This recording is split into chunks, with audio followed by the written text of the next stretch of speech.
to this event. I thank all of the business folks that are here. What a blessing it is to have some of your time. Also thank Jim Spencer, the regional director for the Small Business Administration, and his team for being here. I think it's going to be a great opportunity for us to get to know one another, understand what programs are there, and understand what your challenges, what your opportunities, and what your needs are as businesses across the region. I want to start out today by getting introductions taken care of. So we'll start with the folks online. We have 15 participants. If you could just say your name and who you're with, we'll try to move through this fairly quickly.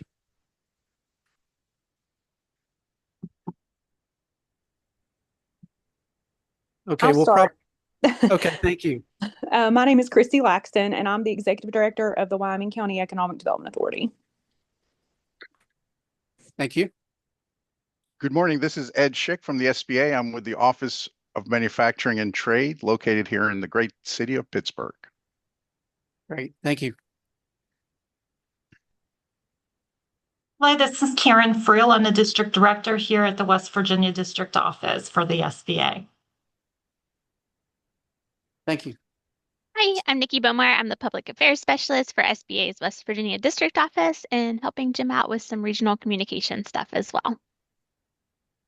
Hi, I'm Rachel Fitzwater. I'm the Outreach and Marketing Specialist for the West Virginia Office of the SBA.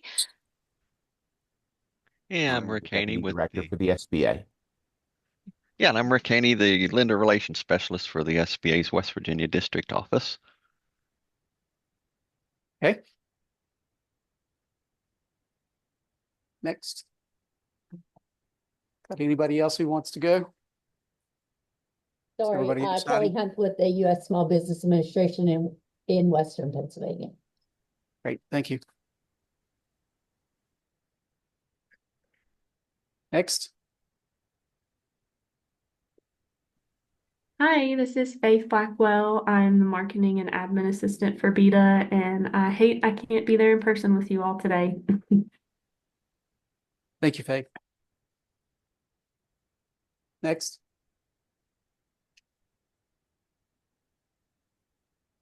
Anybody else want to do an introduction online? Okay, we'll move around the table here. Start right here. I'm Russ Jordan. I do business development at New River Community Technical College. My name is Vicki Pauley, and I have Lilacs and Laughter, which is painting, art classes, and splatter parties. Hi, I'm Matthew Clark. I own Clark Precision Machine in Westville and True Blue Pharmacy in Bastion. Harold Patterson, West Virginia Small Business Development Authority. Alex Ramsey with Ramsey Industrial. I'm Christian Yates, and I'm running the tech. So if anybody has any questions, just put it in the chat. Hi, I'm Leslie Drake. I'm the director of the U.S. Commercial Service offices in West Virginia for export promotion. Good morning. Anibe Diaz with Commercial Service at their Appalachian Rural Export Center. Good morning. I'm Gabrielle Drake with the West Virginia Department of Economic Development. Good morning. Jesus Velasco, Economic Development. Good morning. Tracy Wright, Director of Operations with Smith County Machine. Good morning. Becky Kraus, Controller with Smith County Machine. I'm going to skip Jim for now. I'll let him get up here shortly. Good morning. I'm Bruce Smotter with CART in Bluefield. Hi, good morning. I'm Courtney Neese with Thompson and Litton Engineering. Well, I certainly thank everyone for joining us today. I'm going to turn it over now to Jim Spencer, let him introduce himself, and then we'll move into the presentations from the folks that are a part of the SBA as well as those who are affiliate organizations.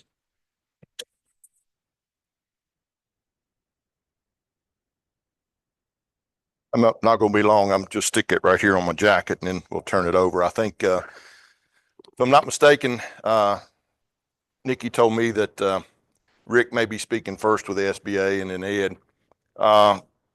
I am the regional administrator for the Small Business Administration for the Mid-Atlantic region, which covers Virginia, West Virginia, Maryland, Delaware, Pennsylvania, and DC.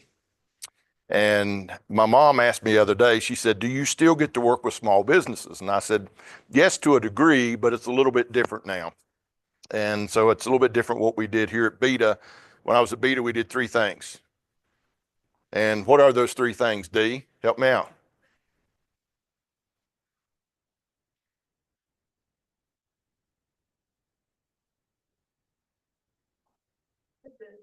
Especially the manufacturing. There you go. And I know the ones online couldn't hear that, but I could not leave here without putting somebody that used to work for me on the spot. I enjoy doing that. So yeah, even with laryngitis. But the SBA does 2 things, basically, in essence. We help existing business and we cultivate entrepreneurship. And we have a partner network. And the Small Business Development Center, Harold Patterson and those folks are some of our partners, SCORE, Women Business Centers, Veterans Business Centers, things like that. And then recently when I was in Baltimore, I got introduced to the USIAC, and you're going to hear from them. And shame on me, I've been in local government for 35 years. I did not know all the different things. I didn't know that y'all could do tourism and other things like that. So I realized that there's a lot of things out there that I thought I was pretty smart, and I realized that I'm not, and that, you know, there's more resources that need to be pushed out.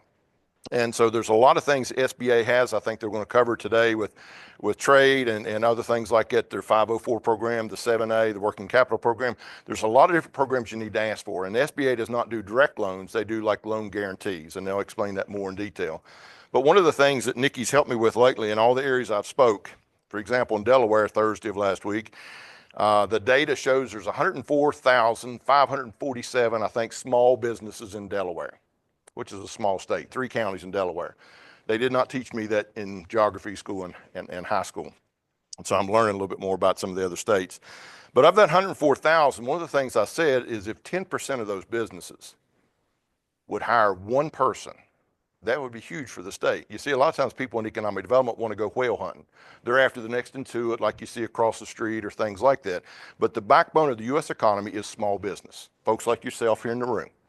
98 to 99% of businesses in the United States fall into the small category, which is 500 or less.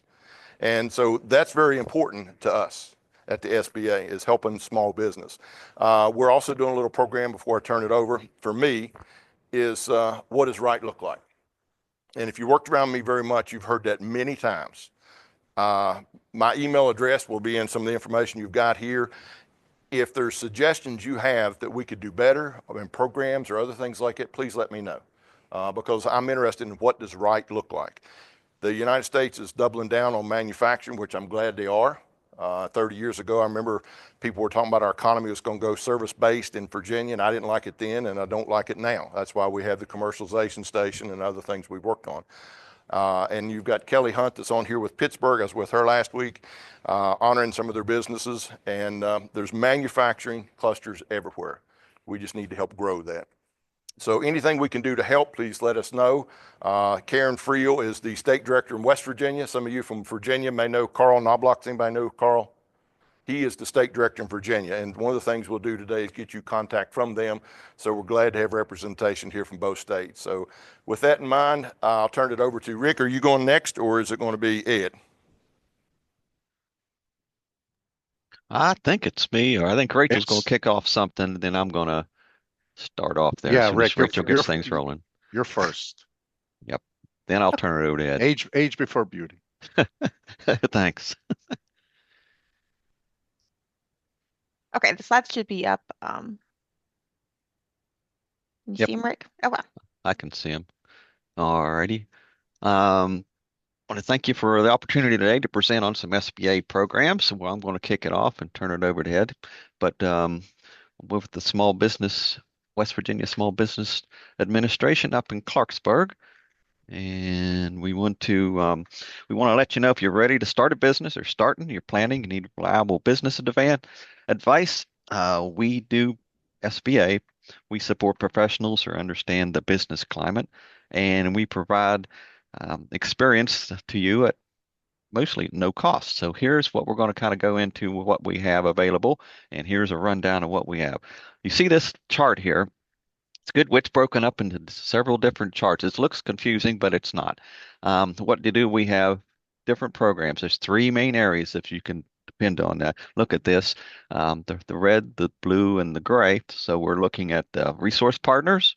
We have funding programs, and we have federal contracting. So we're going to break down a little bit more of what the SBA offers. So we're going to give you a brief overview, and we do have, as we mentioned here a little bit earlier, with some resource partners in the room and on the line that's going to kind of get a little bit more into depth on some of these. So we'll just go ahead and start with the next slide.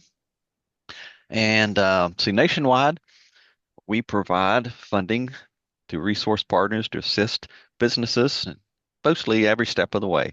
As you see here in the slide, we have the Small Business Development Center, Women's Business Centers, SCORE chapters, and Veteran Business Outreach Centers. They provide professional, confidential business counseling at no cost to you. To find a local SBA resource partner nearest you, we're all over the country. You can go to sba.gov/local and enter your zip code as you see there on the screen. All right. We're going to talk a little bit about the funding programs. It's just a brief overview on it. On the SBA funding programs, we have the loan guarantees and the loan programs. When banks or credit unions, they're not like 100% comfortable with making small business loans, then they can come to the SBA for what we have a loan guarantee program. SBA doesn't lend money directly. Instead, we provide loan guarantees through pre-approved lenders.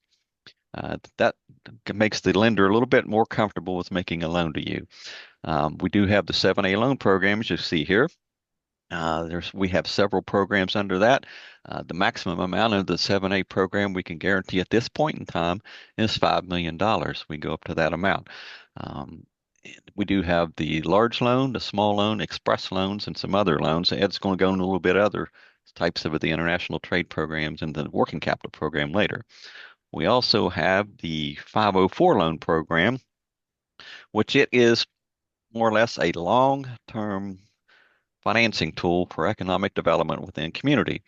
It provides businesses with long-term fixed-rate financing for owner-occupied real estate and fixed assets. We do that through certified development companies who offer the loan program, and that's up to a maximum of $5 million. And if it's manufacturing, right now it is $5.5 million if you're in manufacturing. And you also have international trade programs and some programs that you can use funds to check with your SBA approved lender when you're requesting a loan. We request, just go to the lender first and see if they do SBA lending. They can match you with the right guarantee type. Next slide, we'll go over. Now we're going to take a look at the Community Development Financial Institutions, the CDFIs. It's also an alternative lending to traditional lenders. The CDFIs are set up to deliver affordable lending in disinvested communities. They leverage funding from public and private sources to finance small businesses throughout their coverage areas. There's a link to the CDFI located on the screen, and many CDFI also provide technical assistance like specialized assistance for marketing and things like that. If we go to the next slide, we will look at microloans.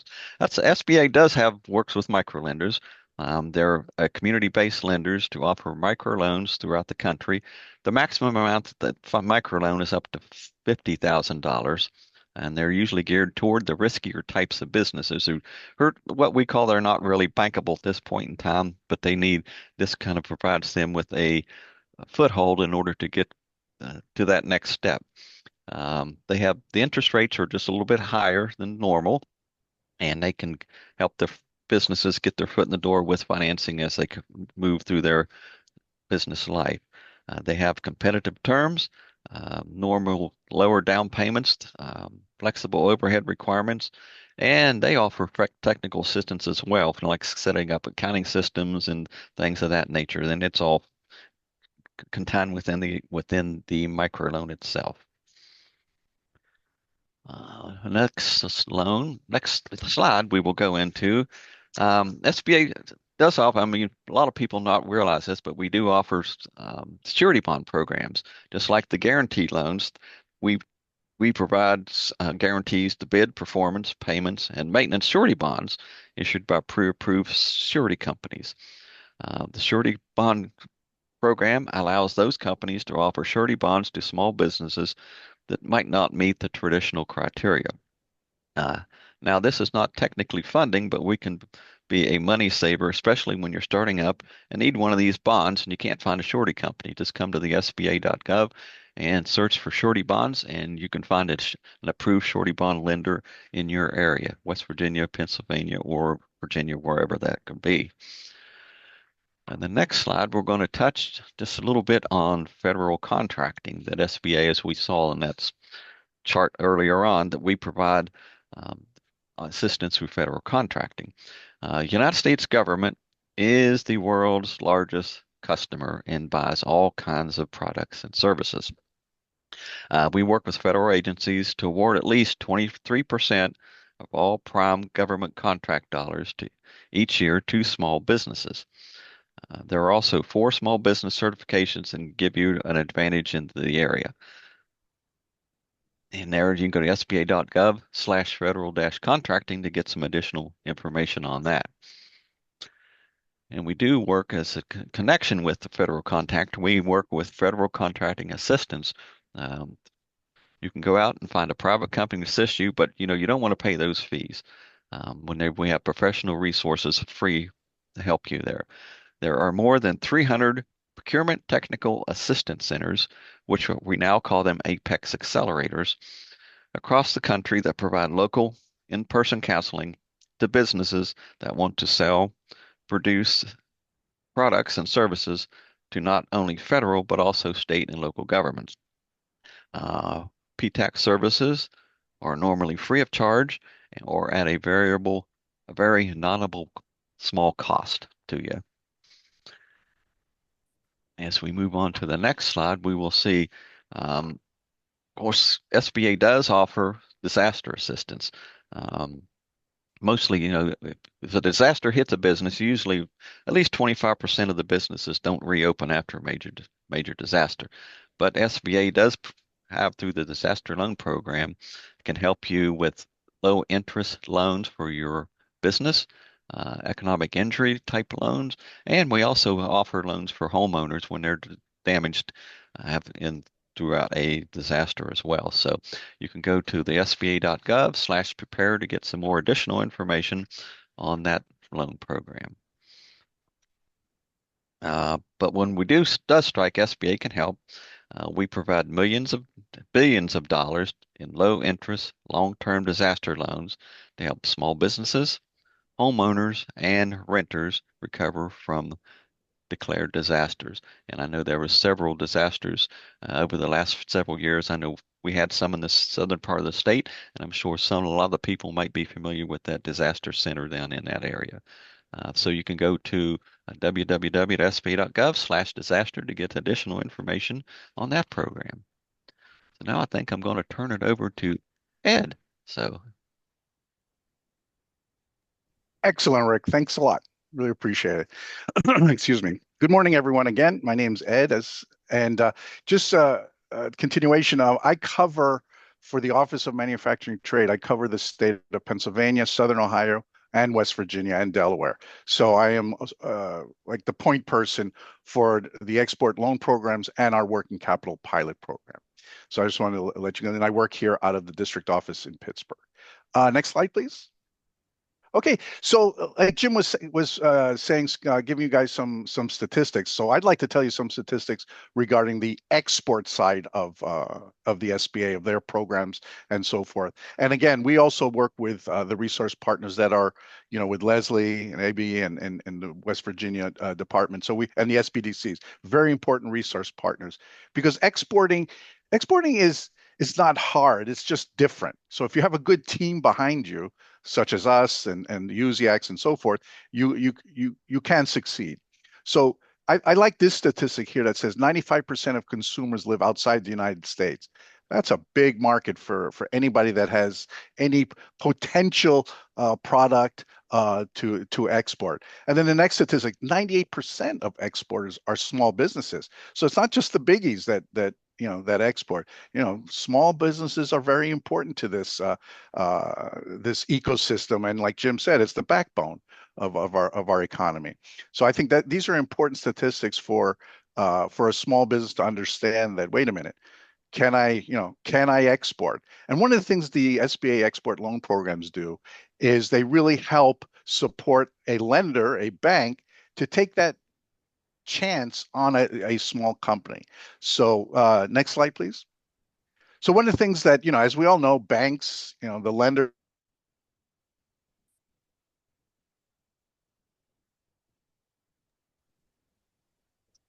Did we lose Ed? I think so. Yeah, I think we lost Ed. Okay. Give me just a second. Let me message him.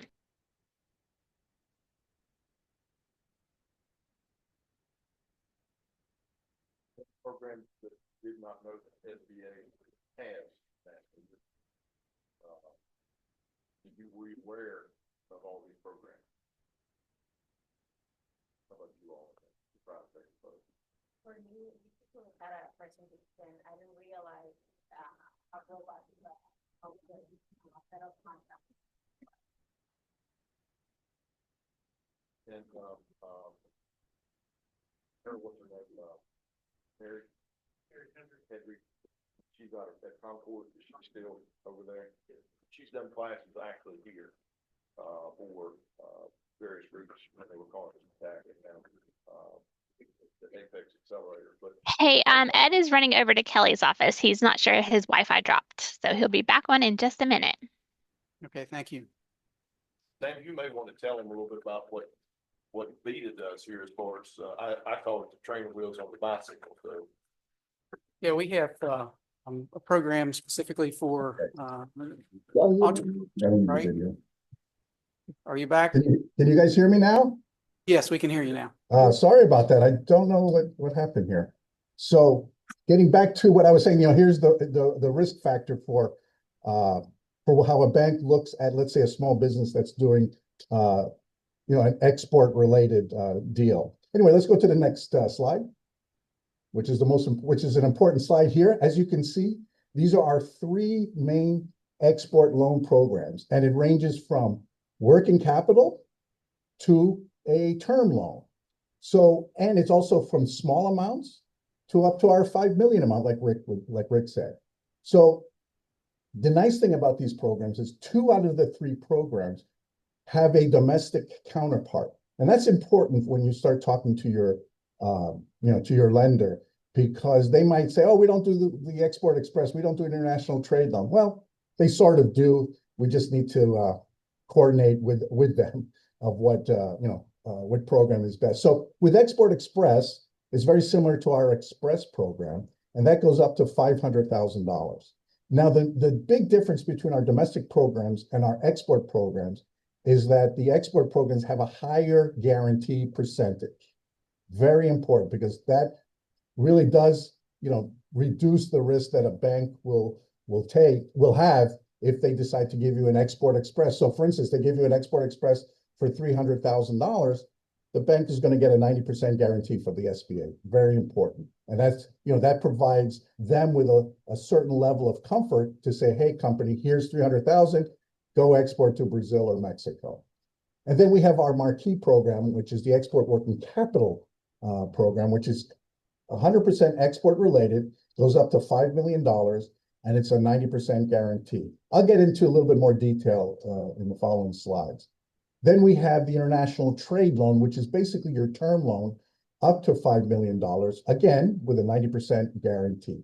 And this could be used for purchasing equipment, refinance some debt. But what I see quite a bit in my market is business acquisition. And we'll get in that in a minute. Next slide, please.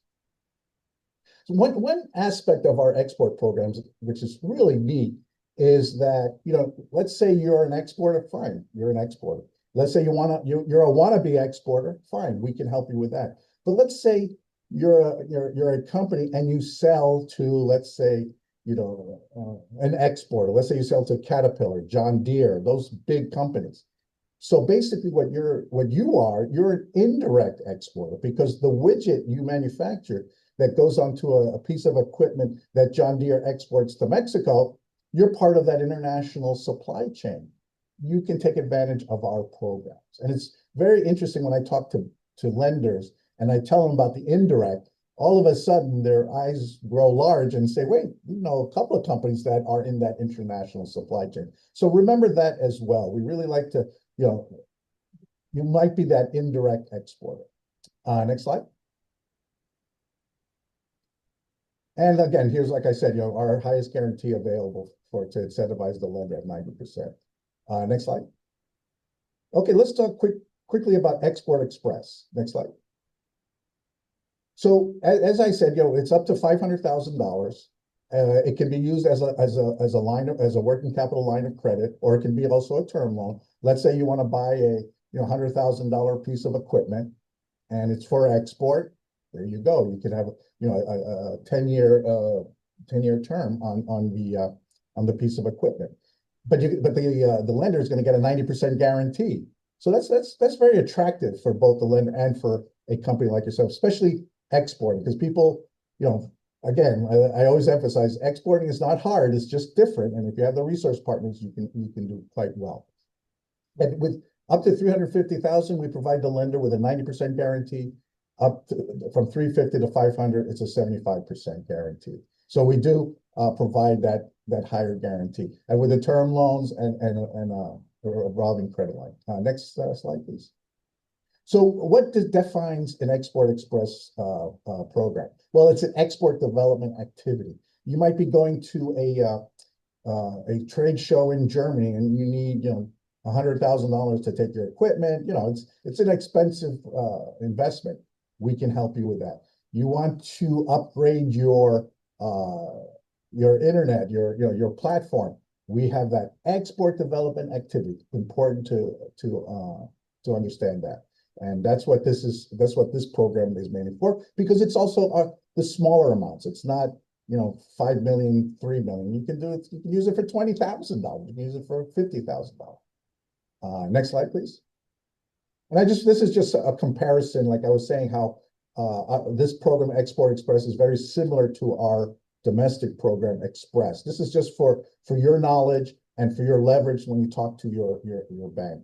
And the unique part of this, of the Export Express, we want a questionnaire. It's a very simple questionnaire. Even a fifth grader can do it.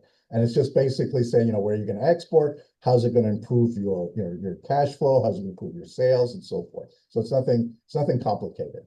Next slide, please. This is the questionnaire. And I'm sure you'll be all getting this, this presentation. Next slide, please. Now our marquee program, which is our Export Working Capital Program, or like we say, EWCP. Next slide, please. So this is basically for probably two types of companies. First, a company that is an active exporter that's constantly, exporting needs working capital for, just because they have their accounts receivables, the inventory. Again, this is export orders and so forth.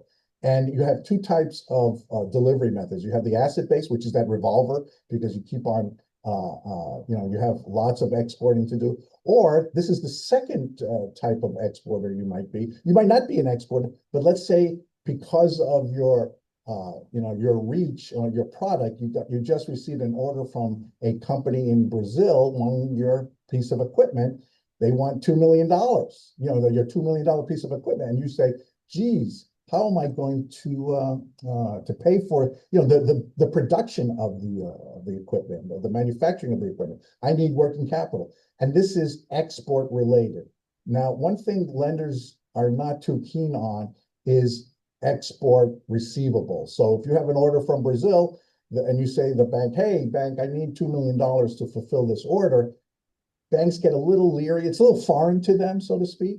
So we come in, the SBA comes in and says, hey, listen, give the $2 million and we'll give you a 90% guarantee. So that really helps you the manufacturer fulfill an international export order. And then later in my presentation, I'm going to talk about the working capital pilot program, which is it's an offshoot of the export, except for domestic and export, but we'll get there later. Next slide, please.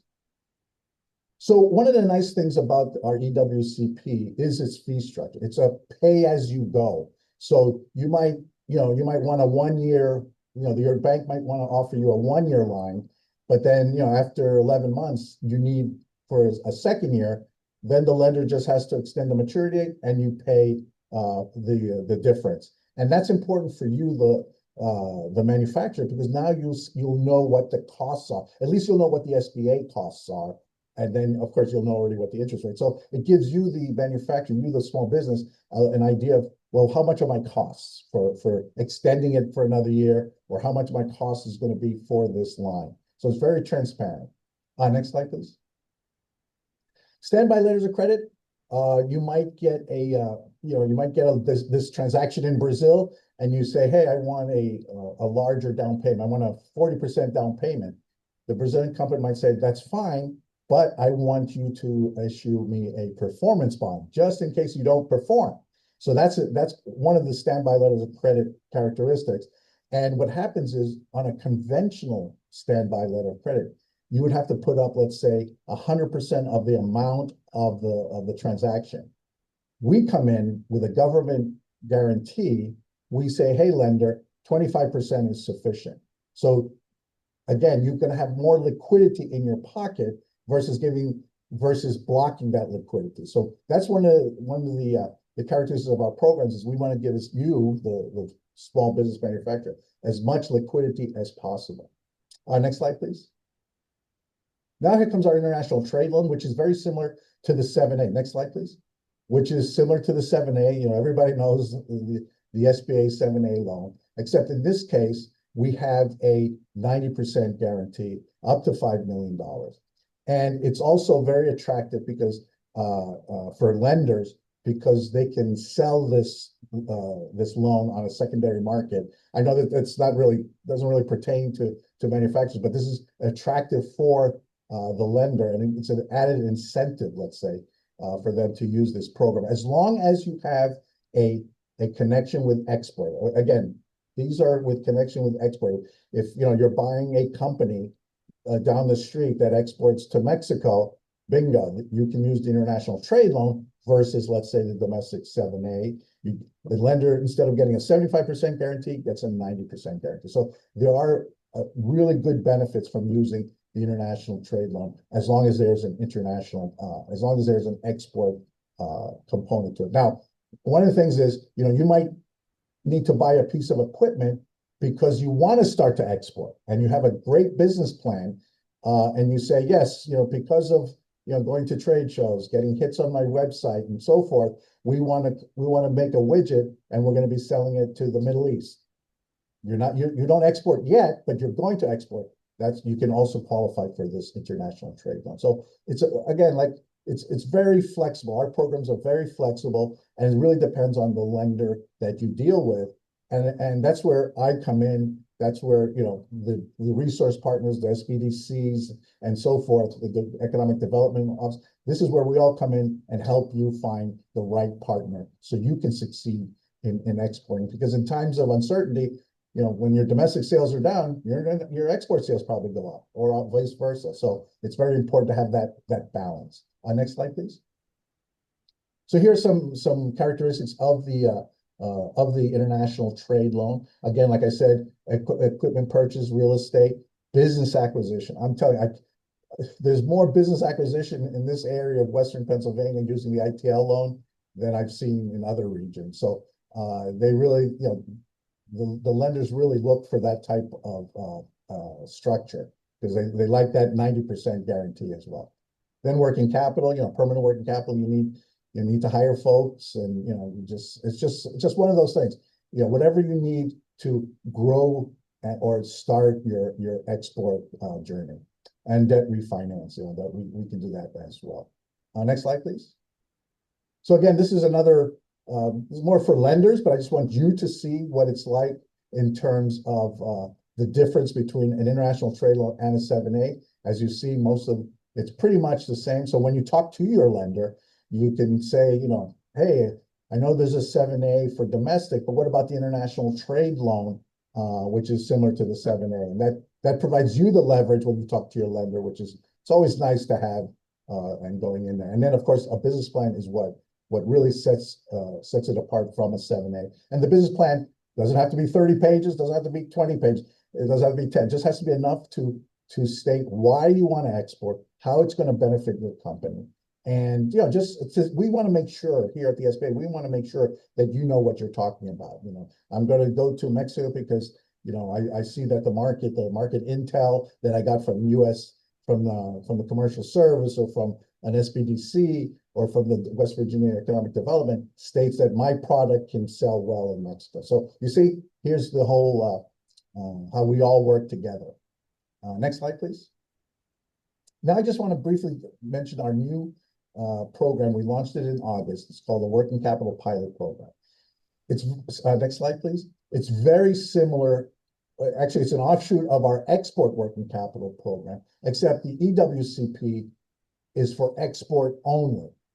The Working Capital Pilot Program is not just export. It can be 100% domestic. It can be a combination of domestic and export. And that's where the flexibility comes in real handy, because we're seeing where, we have a working capital program, and some lenders or let's say a small business, let's say they have domestic sales and export sales. A lender said, geez, now I have to do two lines instead of one line. Well, we take that out. Now you can use our working capital pilot program, one line only. And it really helps. It has that fee structure, that pay as you go, as I mentioned, same thing. The couple differences here is that since it's more of a domestic program, we only provide a 75% guarantee, and it goes up to 5 million. The nice thing about this, you can have this line for 5 years. So our export line is only good for 3 years. This is good for 5 years. So it's really a nice way of providing more liquidity to your company. Now, one thing we notice with lenders, all lenders have a working capital group in there. Most banks have a working capital group, so it makes it a lot easier for them to understand how this works. And sometimes you have programs that are a little complicated, but this one is a very it's very cut dry. They know how to use it. Now it's a matter of getting a company like yourself to get to use it as well. And again, I want to emphasize, even though it says domestic and international, it can be 100% domestic. And actually, in our portfolio, I think we're about at 85% of our portfolio of working capital pilot lines is 100% domestic. So it really gives you that flexibility. Next slide, please. So the two types, similar to the EWCP, you have your transaction-based loan, which is that purchase order financing. You get a nice project from Mexico, and you really want, you really need some working capital for it. Bingo, we have that program for you. And then your asset-based loan, which is, again, working capital. You need working capital because you're very active and so forth, not internationally, but even domestic. You have a big project coming up, or you constantly have to buy widgets for manufacturing and so forth. So it's a lot, it's that revolver that's key to this asset-based loan type of loan. And we look at how how you do it. The lender is cognizant of what they need. They need a borrowing base certificate because you need to see how your accounts receivable and your inventory. You monetize the accounts receivable and the inventory. Very important, because that's liquidity that comes back to you. Next slide, please. So what are some of the benefits of this? Let's first talk about transaction-based. You get liquidity quicker. You don't have to make the sale yet. You have the purchase order, and then the lender can already start advancing up to 80%, 90% of their accounts receivable, depending on your lender. We only can provide guidance to the lender of how much they can, how much they'll advance to you. It's all, but we just say, here's what we can do, and then they decide, because they're going to look at your company and they're going to make that decision. So for the lender, you get that, you get to provide the funding quicker to your client, and for the borrower, you get the money quicker. Next slide, please.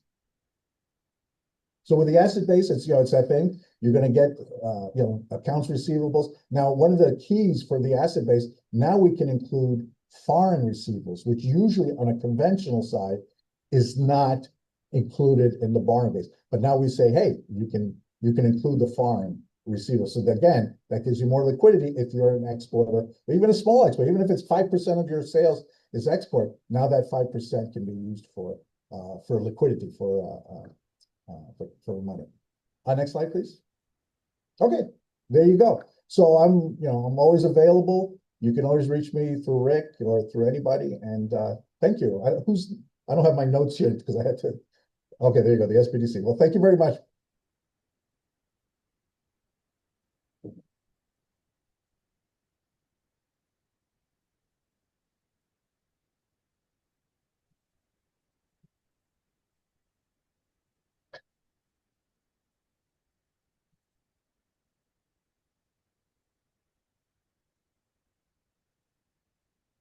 Morning, guys. I'm going to tell you a little bit about the Small Business Development Center. Most of you guys know about it, but I'm going to brag on it a little bit. Like Rick said, we are partners up with the SBA. They do give us some money, and that'll become a little bit more prevalent here just shortly. Next slide. We're part of the America's SBDC. That's a nationwide conglomerate of SBDCs all over the country, and I think actually in Puerto Rico and a few other places. Next slide. And here's kind of the hierarchy of how we work in the state of West Virginia. Of course, the governor's on top. I need to change that slide.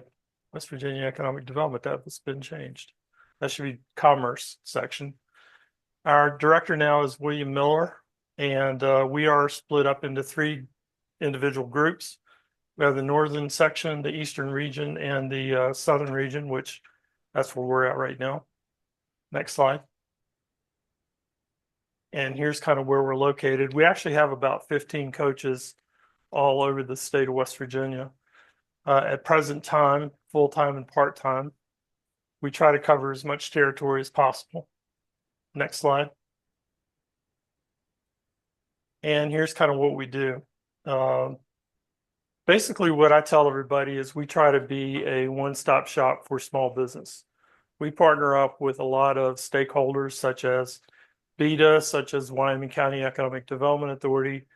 We partner up with anybody who's trying to help entrepreneurs in the state of West Virginia either get started or expand their businesses.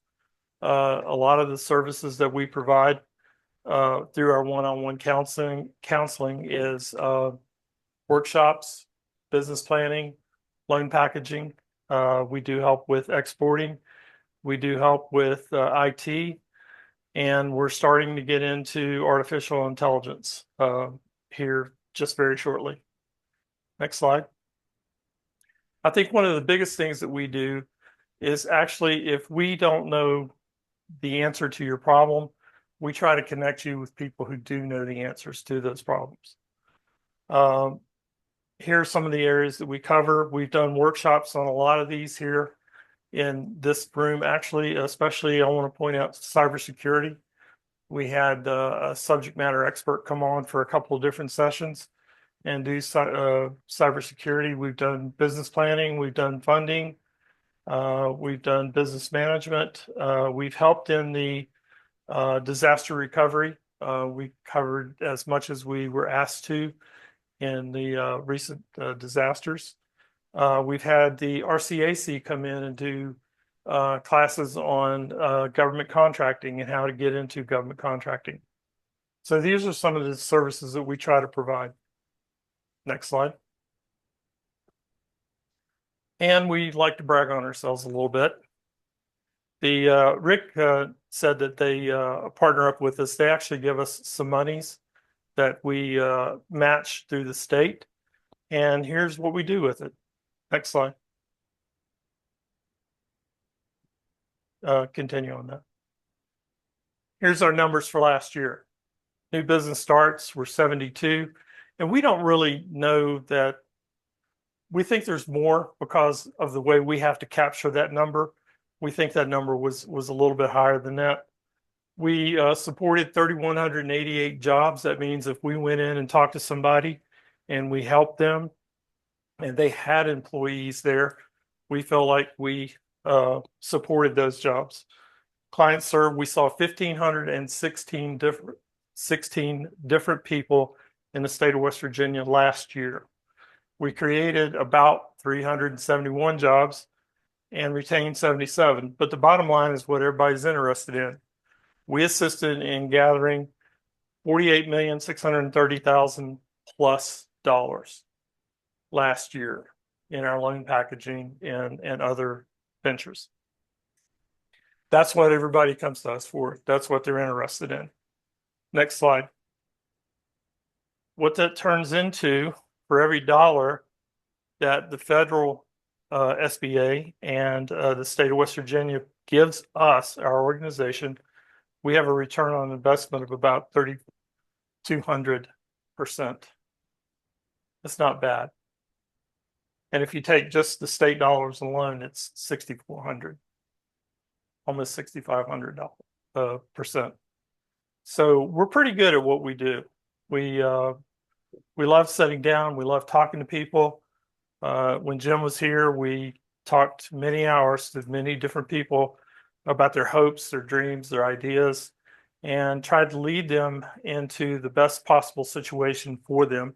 And sometimes that was saying, you're not ready. You got to do these things in order to get ready. So next slide, please. There's my contact information if anybody's wanting to get a hold of me. And next slide. And here's the contact information for the state. Thank you.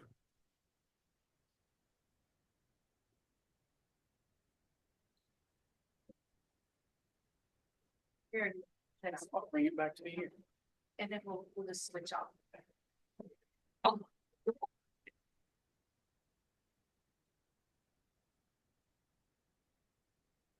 Good morning.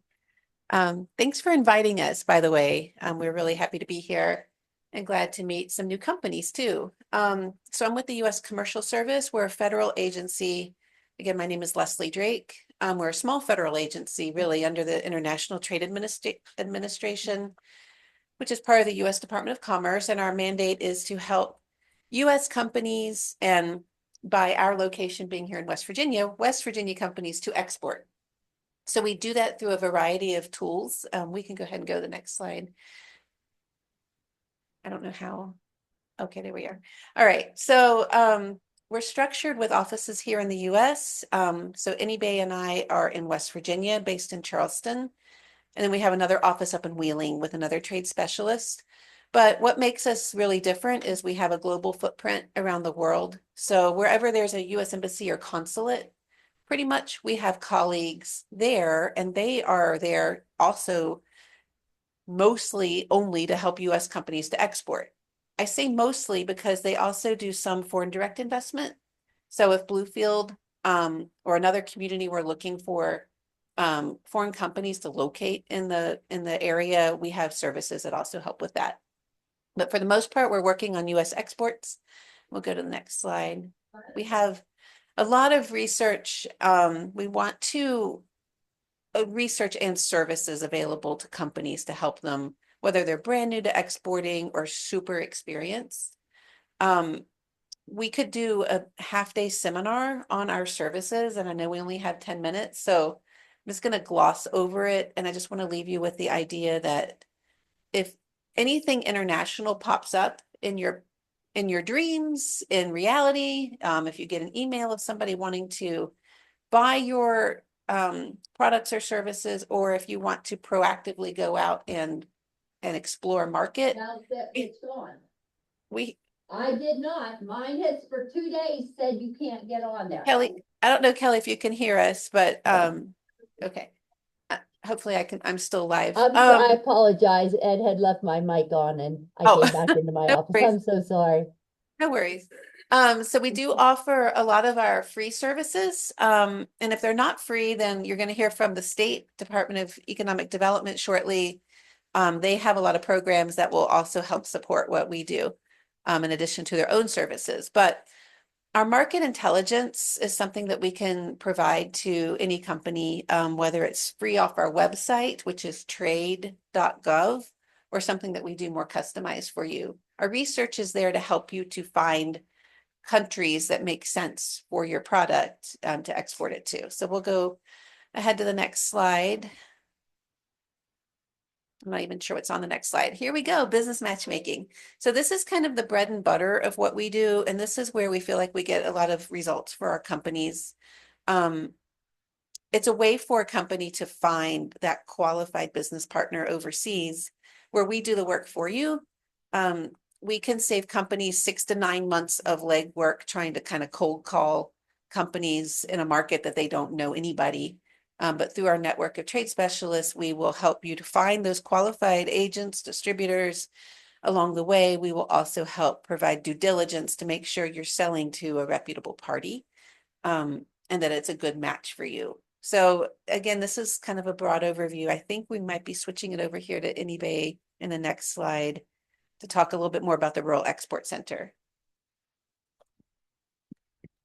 Hello, again, my name is Anybay Diaz, and I'm with the Rural Export Center of the U.S. Commercial Service. We have 7 or 8 centers located around the country. I am in Charleston, West Virginia, but I also work with our Mid-Atlantic offices, Virginia, North Carolina, Maryland, some parts of New York, North Carolina.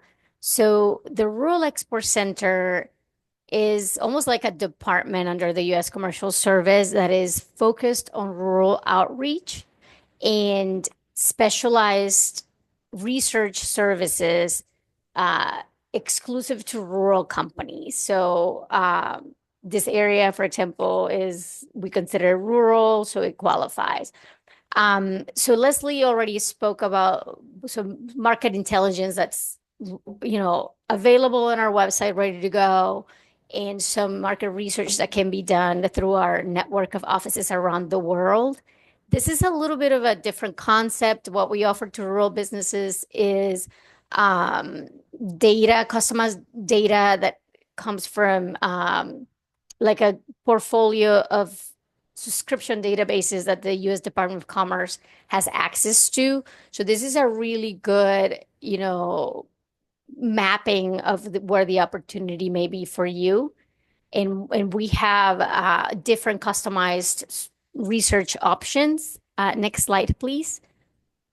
And other services, these are some of the services that we think are a good start, just to kind of like, if you're new to exports, you may want to review your website, make sure that it's effectively attracting foreign viewers and converting into sales.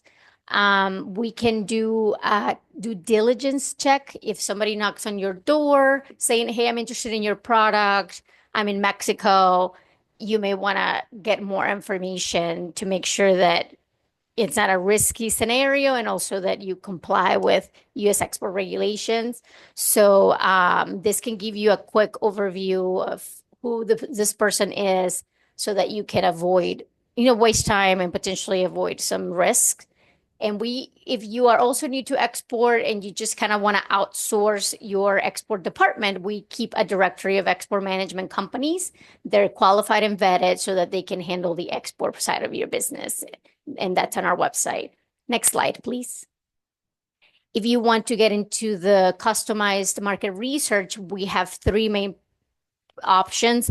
A matrix is basically a spreadsheet that will rank over 180 countries around the world by level of opportunity based on criteria that you select in coordination with one of our researchers. So the Rural Export Center, the staff that is there is integrated by researchers. All they do all day long is fulfillment of these customized reports. So they're very experienced. They're really easy to talk to. So you can really say like, this is my wish list. This is what would tell me that there's potential in a market, and they will kind of go to the databases and see what criteria is available to help answer those questions. And they crunch it into this spreadsheet ranked by level of opportunity. You can filter it by region of the world. So it's a super customized roadmap for you to kind of know where to start.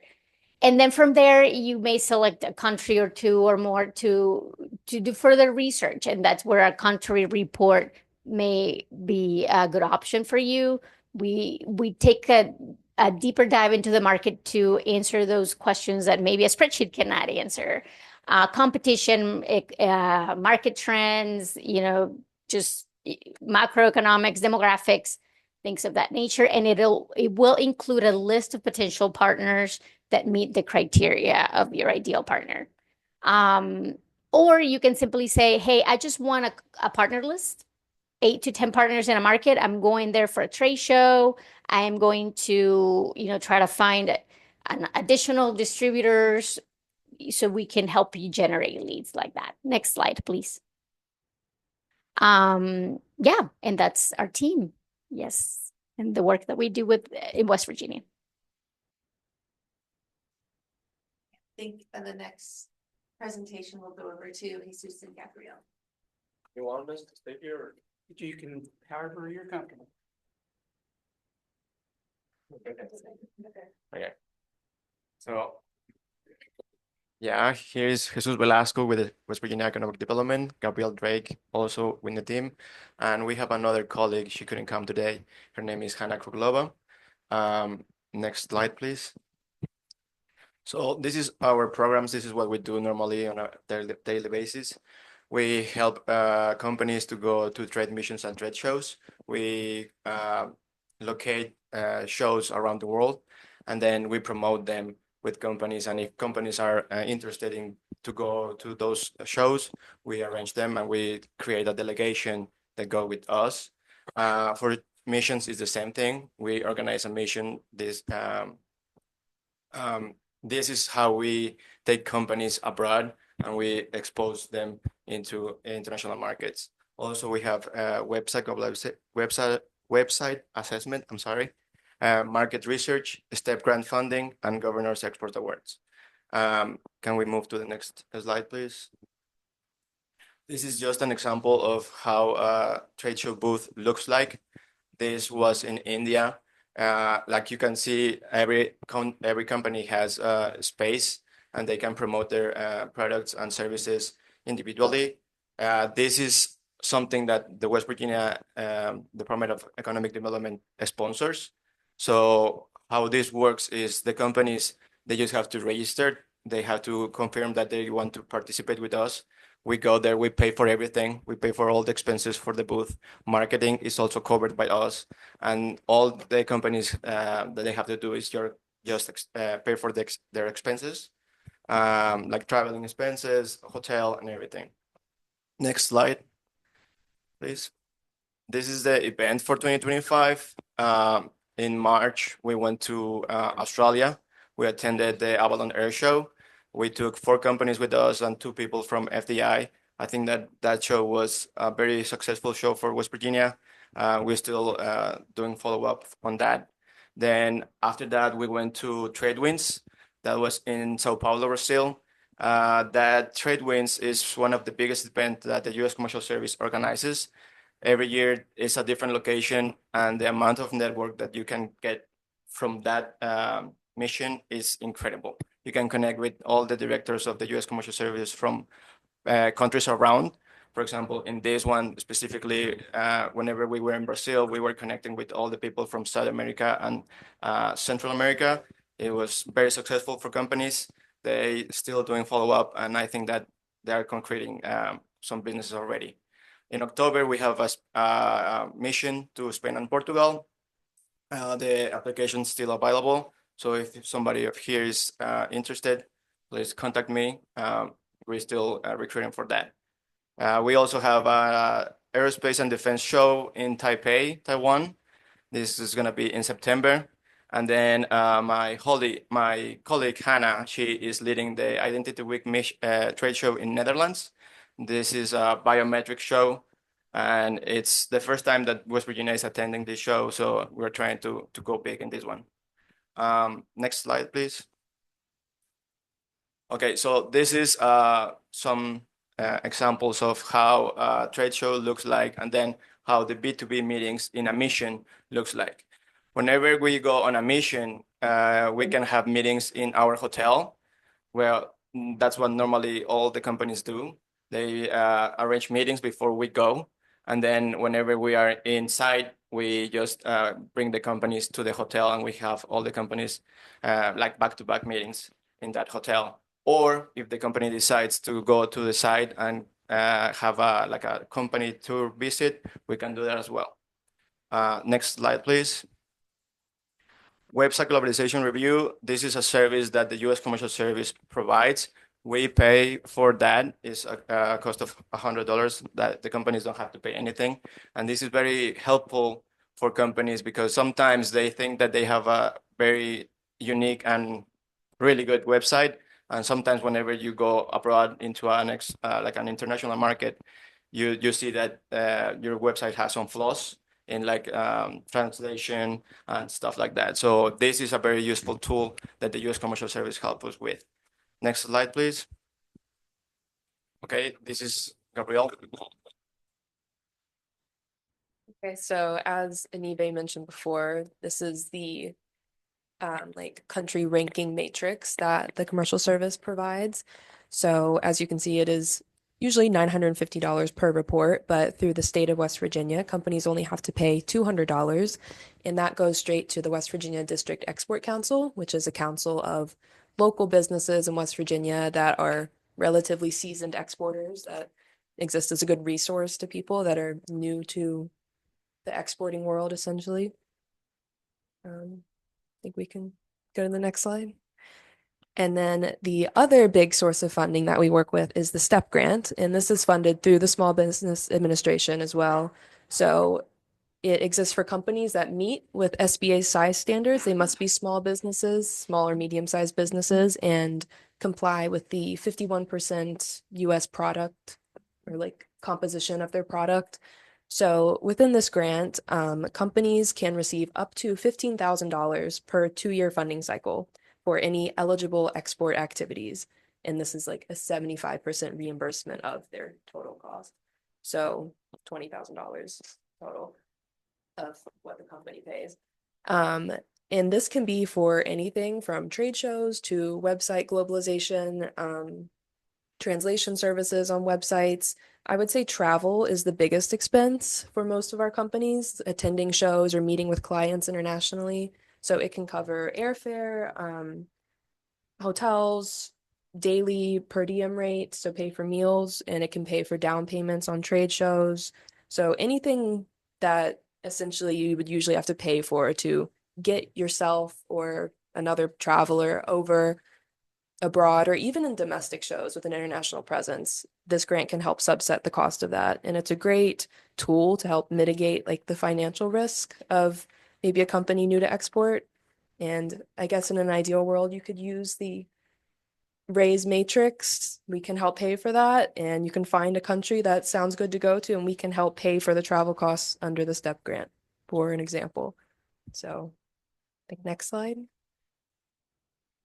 And then finally, we have the Governor's Export Awards. This is an award event that we host annually in Charleston at the Capitol Complex.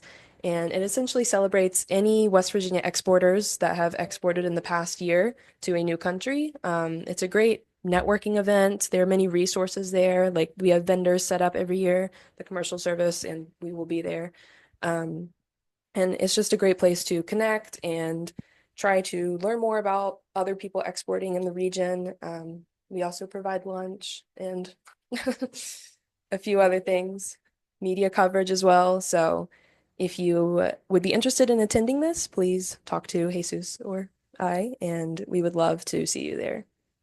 I think there's one more slide with the contacts. So that's not me, but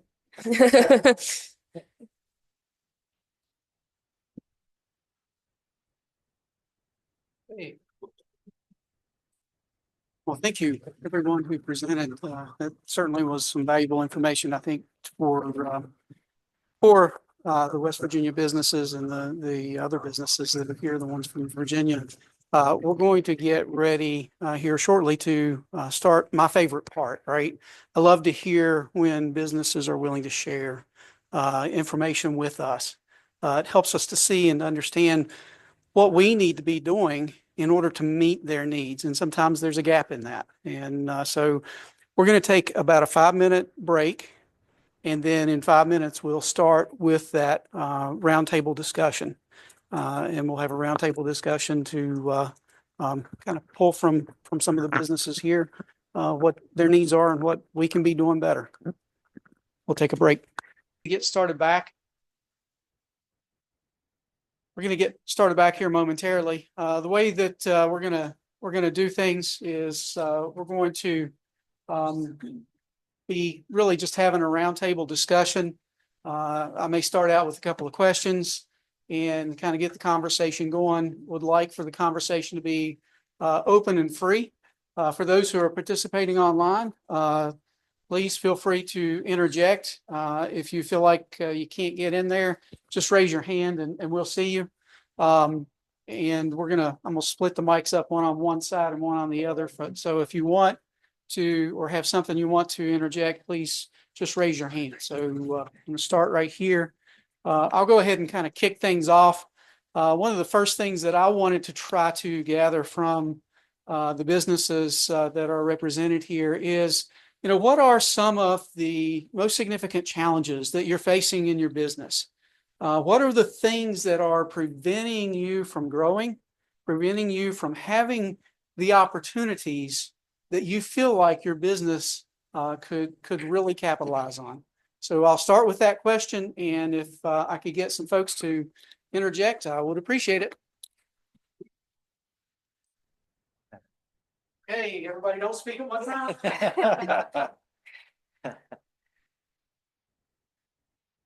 Nobody's reaching for the mic. Appreciate it. We're actually having a pretty good year. We're up, about 20% over last year, but the challenge that I've had is profitability. Our costs from labor and materials, benefits, internal costs to the company have increased about 35% over the last 3 years, but our ability to sell our product at that same higher rate hasn't been there. So our biggest challenge is figuring out how to deal with the internal inflation issues that we've dealt with, the higher wages that have been required for employee retention, the material skyrocketed during that epidemic phase and hasn't really settled down again yet. We haven't been able to really recapture all of that. So while we're seeing a much higher gross sales, our net profit isn't matching at that same pace, and that's clearly a top end sales issue rather than how we control the costs. So any suggestions anybody has how to deal with that, I'm happy to hear them, but that's our biggest problem. For us online, can you introduce yourself again of what you do so we can figure it out? Matthew Clark. I own Clark Precision Machine in Whitfield, Virginia. Thanks a lot.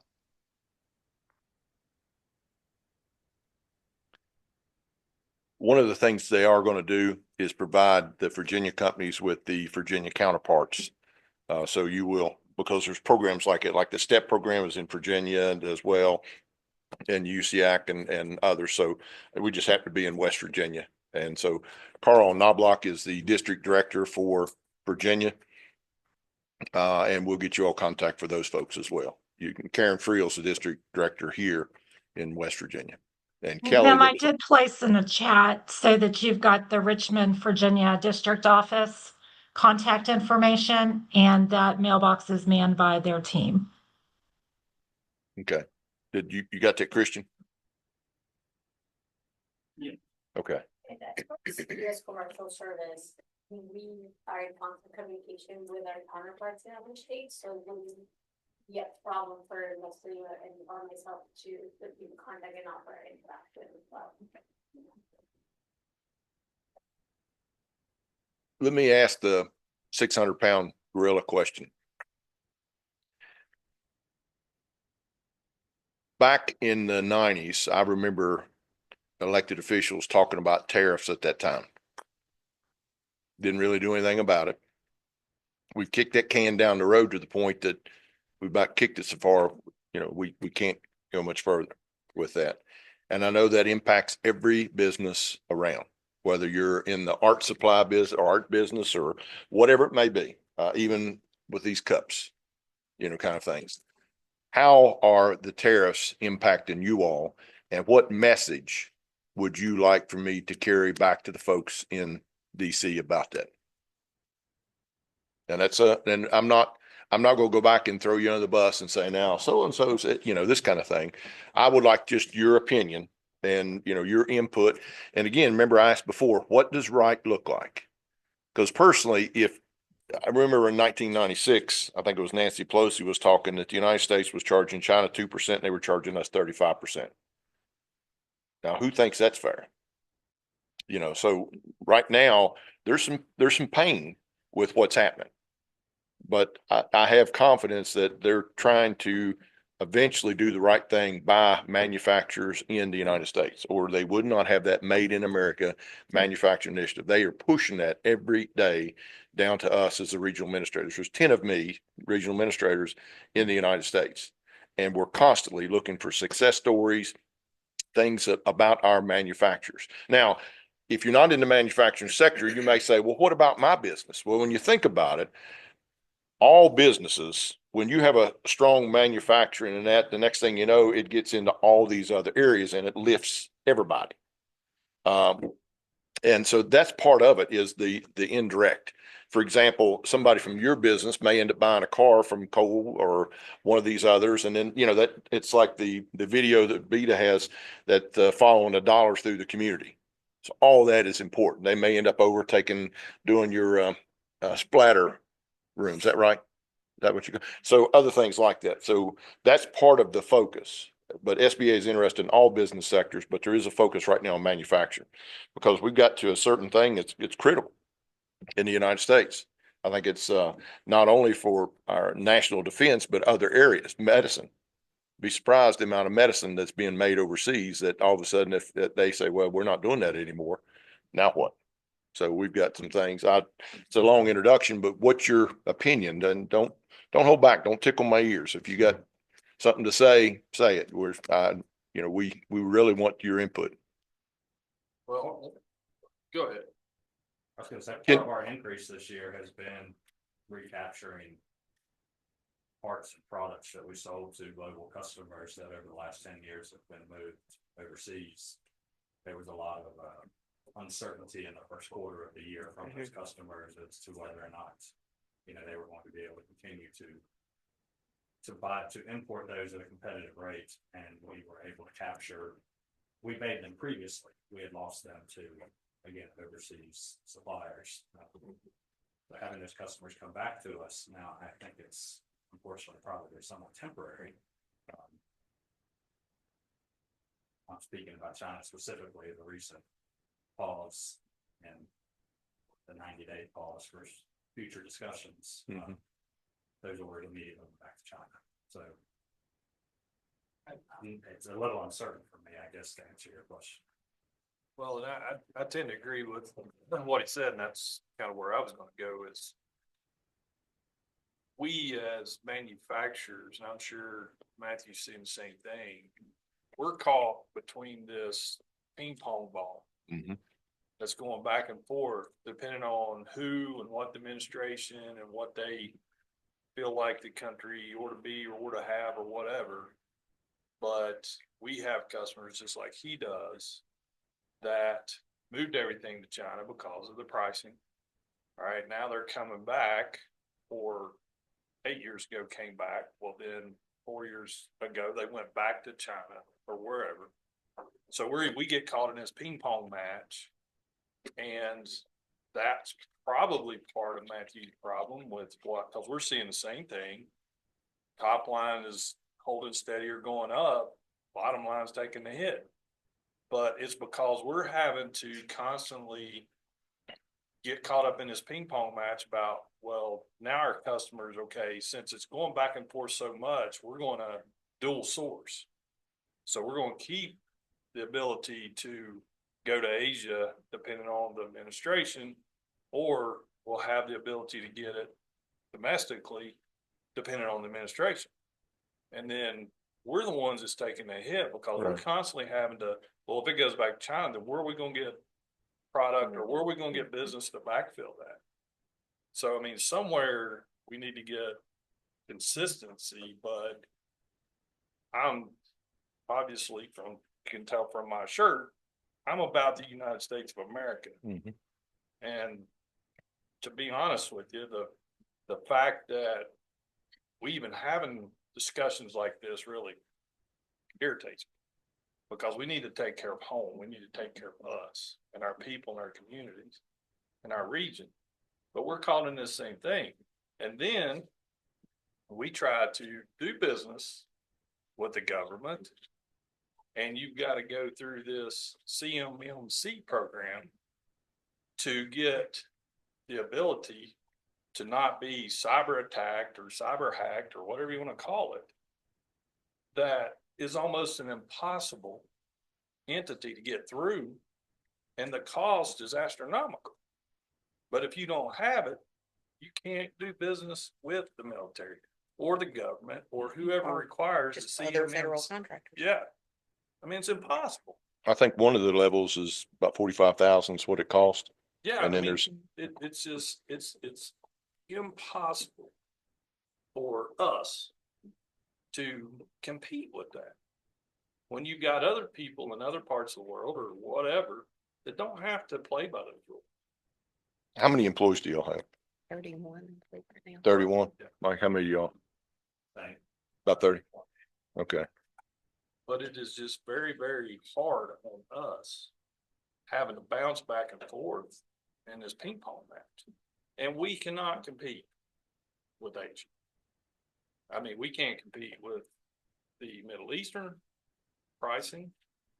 I had a potential customer that was getting parts and pieces out of the Middle East. We can't compete with that either. So that's the problem we're seeing. I was told by our larger customer that moved the vast majority of this casting foundry business out of the US into China. That's most of the business that I lost from this business, where I would buy castings or foundries and do the finished machining with them here. I was told that at about a 25% tariff rate, it made more sense to buy from them. Anything under that, it made more sense to buy from them. So when they were, threatening 135% or whatever the number was, then they placed some really big orders with us. They were trying to protect themselves for, a 3 to 6 month period to figure out when that was going to change.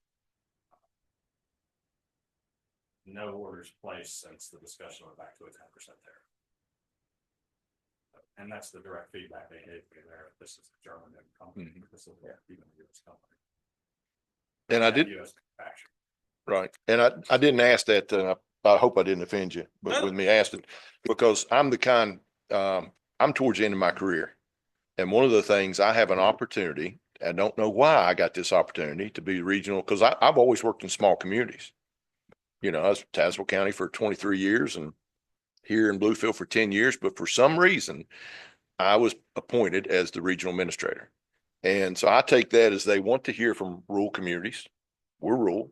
So let's take advantage of that, because a lot of times the Bible says you have not because you ask not. So, I want to know, because I want to be able to be an advocate, and there is an advocacy group with the SBA. There is a regional advocate, and somebody online help me. What's Elmo's last name?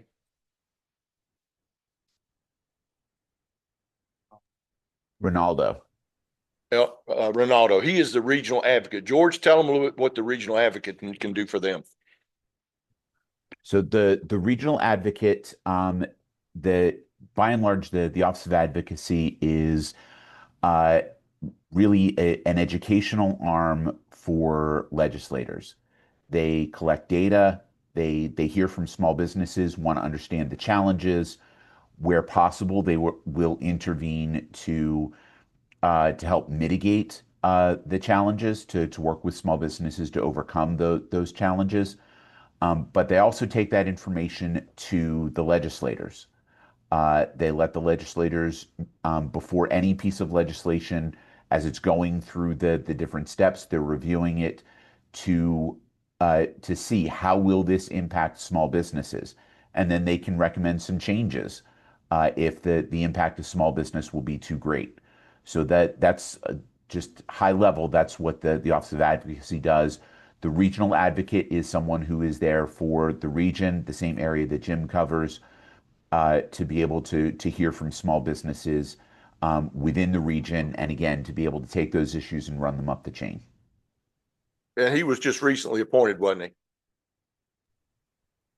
About 3 weeks ago, I believe.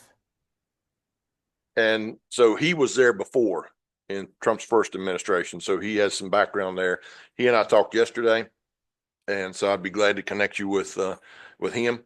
And again, we used to hear this all the time. In Virginia, Southwest Virginia, they call that Roanoke. And we'd always say, there's, a lot more than Roanoke, this kind of thing. And in West Virginia, you say, well, the state stops at Beckley. So we're in some, if you listen to that, you think, well, we're in no man's land. I don't believe that. I think a lot of the things we need to do is take advantage of the areas where there is advocacy, to where you're telling your needs. And that's one of the things that, Sam and them are hosting this event. What can we do to help? And I'm very interested in that, because I want to carry that message back, because we've got a certain window of opportunity to try to correct some of these things. And I know there's the interest on the federal level to do that. So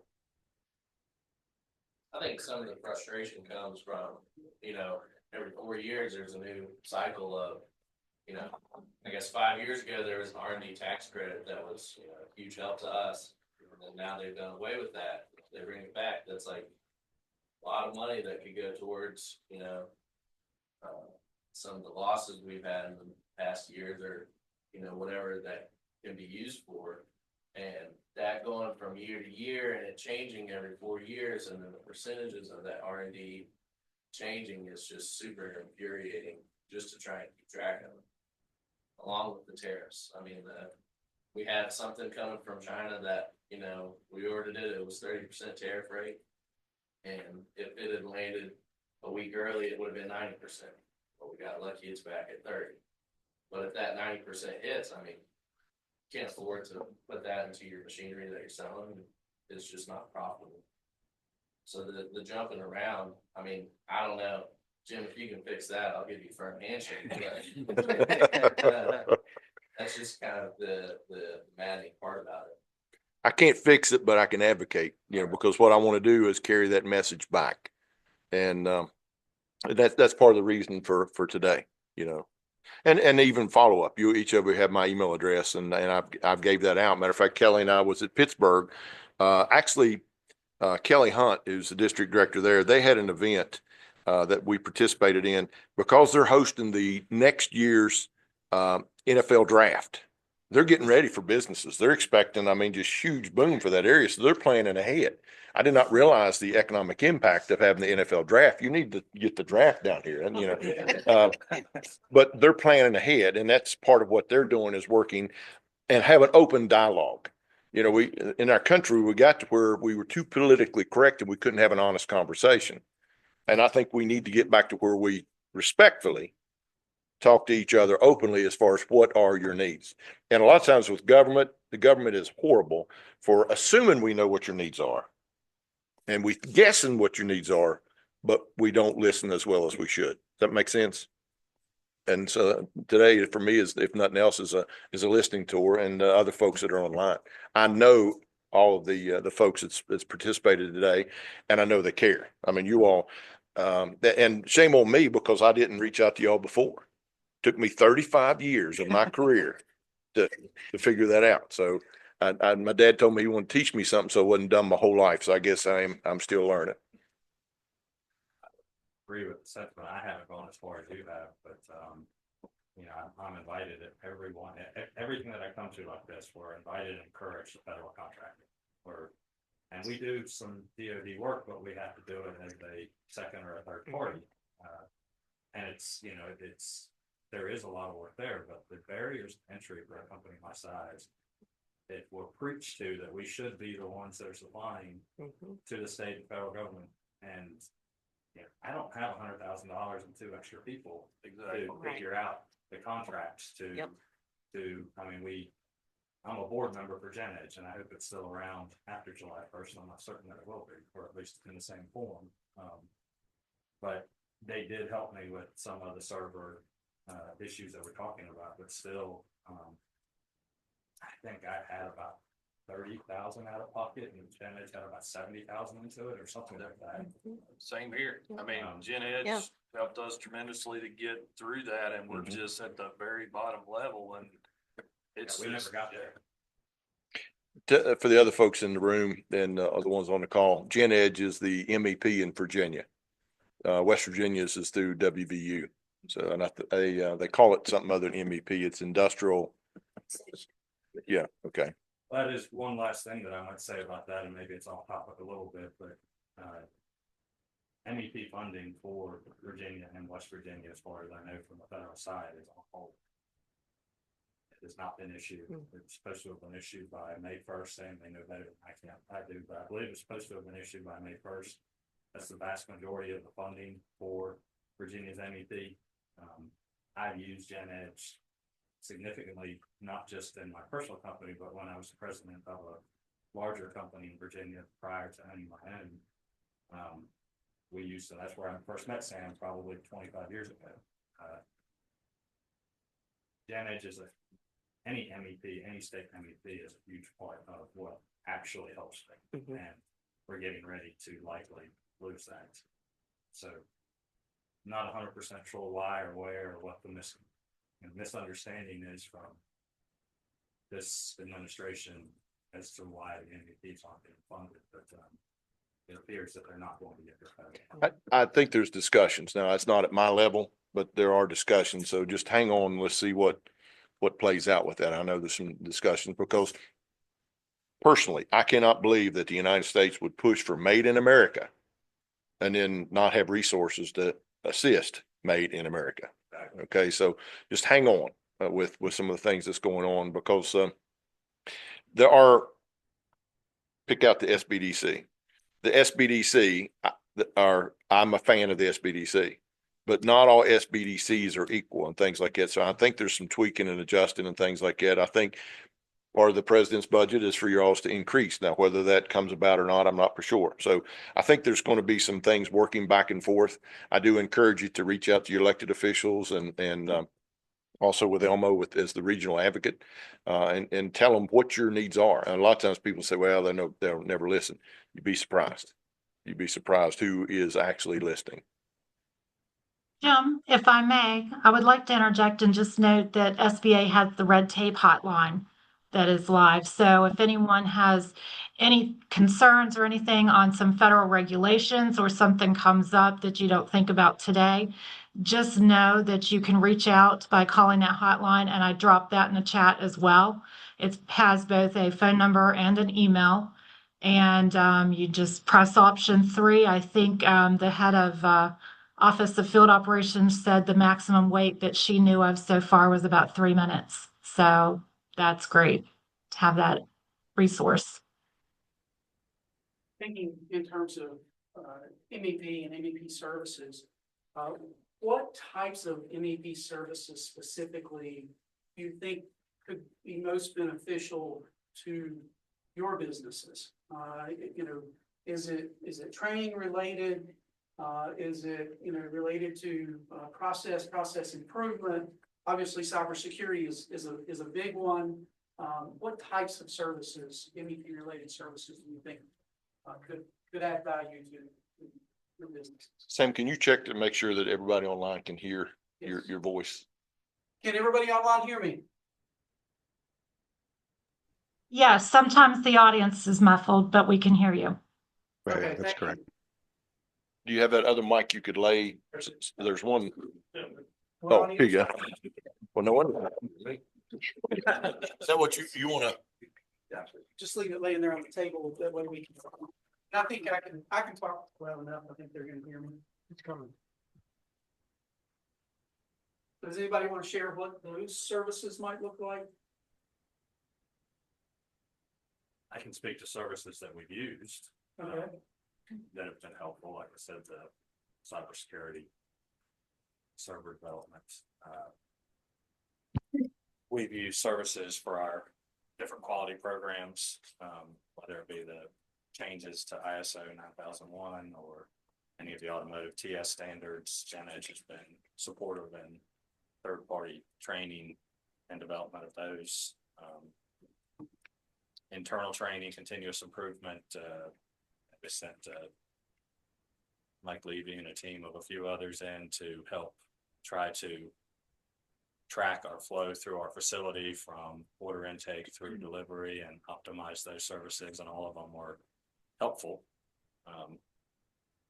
One that I think we've fallen short on is the one I brought up a minute ago, and that's the encouragement to be a federal contractor supplier, state contractor supplier, but can't seem to find the help to get us there. I can't seem to find the support to cross that hurdle there.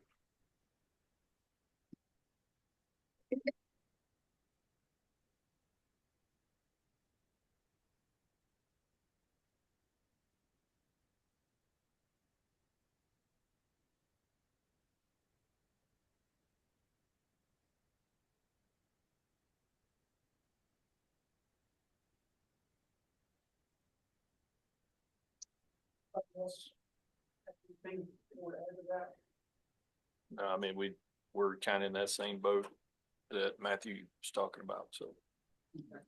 Now, the one thing I will say, one of the customers that, we deal with from the federal standpoint, a lot of the times we've talked to them over the past probably 2 years, have stated numerous times that a lot of companies are getting out of that industry because it is just too expensive and documentation heavy and cost prohibitive because of all the things you've got to do and all the certifications you got to have to be able to support that industry. So that's another example of where that's headed and how hard it is on companies our size. So I think I mean, to me, that would be a challenge on the federal level too. I mean, they're encouraging, we want, especially our DoD related supply chain to be, US based, and it's hard for small and medium sized businesses to get into the market. yeah, and we want to. I mean, I'm sure it's like Matthew. I mean, we want to. We want to be. I mean, I'd love to support our military, our government, whatever, but it's just so. There's just so many hurdles and hindrances to get there. Anything else related to that? What about for our other businesses that aren't manufacturing specific? What are some things that we can do to help you guys? I'm kind of in a completely different phase right now because I don't have my own brick and mortar right now. I'm just traveling to different places to do paint parties, and I have a traveling spotter tent. But I'm here and I'm trying to learn and absorb and see what's available for me, because my ultimate goal is to have a local business here in this area where people can come to me for different events and different activities. So I know as far as the tariffs go, the only thing that I personally can say is on a personal level, my husband and I have to get a whole house, and we're having our whole house rewired. When we first moved in end of 2020, the same company quoted us $20,000 to have the whole house rewired. And we couldn't do it at the time because we had to get other stuff taken care of. So we don't have a choice now. And we're already looking at $45,000 because the supplier, like the electrician, gets his things from overseas. So as far as a small business owner, I'm just thinking, like, whenever I am able to get my own place, if we're in that same situation, am I gonna have such higher rates trying to get my building or my area worked on? So that might create some issues financially. I can't speak for everybody, but I know pretty much everybody in the room decently well. Except for some of the new folks that we've got, Sam knows better than I do, but I can assure you, because you and I have talked several times. And, between the partner network, the SBDC and others that are there are programs to help. The problem is a lot of times and I'll take the hit for this, it's on me. I've not done a good enough job to tell everybody what resources are available. And so this is the first time we've had USIAC at one of our, and I worked for BETA for 10 years. We did all kinds of training things. We had SBA, different ones involved. First time we've had USIAC here. And so I apologize to you for that. And I'll publicly say that because I'm learning as I've traveled around what other people are doing. It's almost like I said before, Bruce has heard me, we worked together for years. I feel like somebody's dumped a 1,000-piece puzzle on my desk and they didn't give me the box to look at what, the picture is where you can cheat, try to use the box. It's like, there it is, put it together. And that's how our businesses feel a lot of times because they don't know what's out there, what's available. Harold, my wife has a small business and I have told her she needs to learn on her own best she can and things like that. And you that know her, don't go say I said this. But Harold and the SBDC has helped. Your Roxy Turner with the subject matter expert is doing some things looking there. I need to coordinate and facilitate a meeting there. So there's a lot of things out there that are available that a lot of people just don't know. And a lot of times the business owners, small business owners, you've had to be the jack of all trades. You went from another company to starting your own. So you probably at one time you've done janitorial to everything that has to be done. Still do. And so a lot of times when you're a small business, it's nice if you have resources that somebody can call and say, hey, Mike, are you aware of this? I think this could help you. And that's the training wheels to the bicycle that we have always wanted to be. And I've known Sam for 30 years, I guess. And I know he's cut from the same cost and the SBA wants to be there. It may not be that we can provide it all, but we can be a matchmaker to connect you with other resources. So we're actually trying to develop a little bit of a resource guide, not just the partners like the SBDC scores and other, SCORE and other things like that, but other folks that you may not be aware of that's out there. And you've got the colleges. So right here's the New River on the West Virginia side. Then there's a New River on the Virginia side. So I'm sure you all are familiar with it once you got Whitfield Community College and all the different technical programs that are out there. Well, that's one thing I'll just say is like, when they created my position with business development at the colleges, you're exactly right. When I'm going around to the 9 counties in southern West Virginia, a lot of these businesses don't even know that what programs are available to them. West Virginia workforce will pay up to 50 to 75% of training for employees. They're just not aware of that these programs exist. And so they're all fighting the same things, whether it's productivity numbers or it's workforce numbers or people leaving you for 50 cents an hour and how do you replace those folks? I mean, it's a very common thread through all businesses. And I don't know what the answer is of how to network those, but Jim, I mean, you've always been good. First time I met you, you laid me out in that office and told me, my previous person that is, and I mean that kind of, but he told me straight, like what things that his experience with our college was before.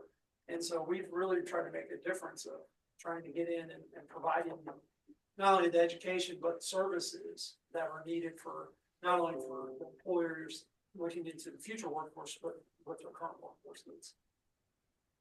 You waited to say that to the news, the WBDA. And I keep saying Matt, Mike, it's Mark, Matt. So I'm tongue tied this morning, so I apologize. What about the professional services? So I think in terms of getting cost estimates together with the tariffs, everybody's a little uneasy, not knowing exactly where those bids are going to come in at. So just perhaps just a little uneasy at this point. I don't know that we've had any tremendous upsets yet.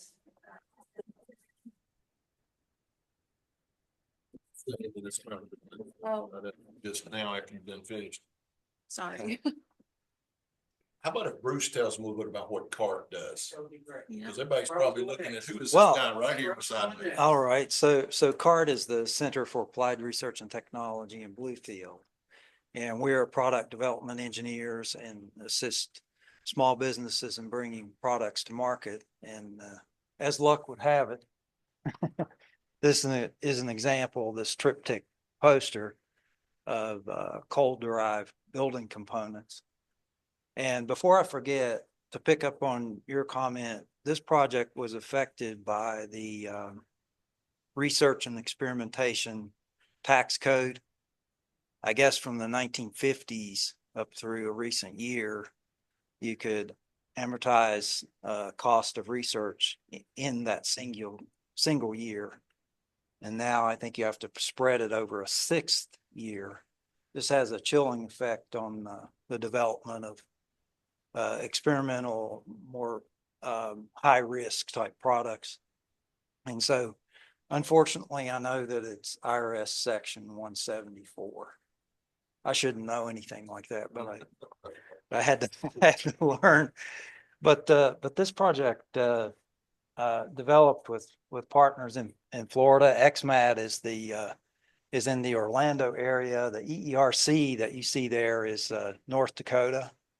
So we used both lignite and bituminous coal because we're all first cousins, and fly ash from the power plants, which is a very important part of concrete making, as you know, and then other coal wastes to make roof tiles and architectural facades, panels, and various different kinds of building materials.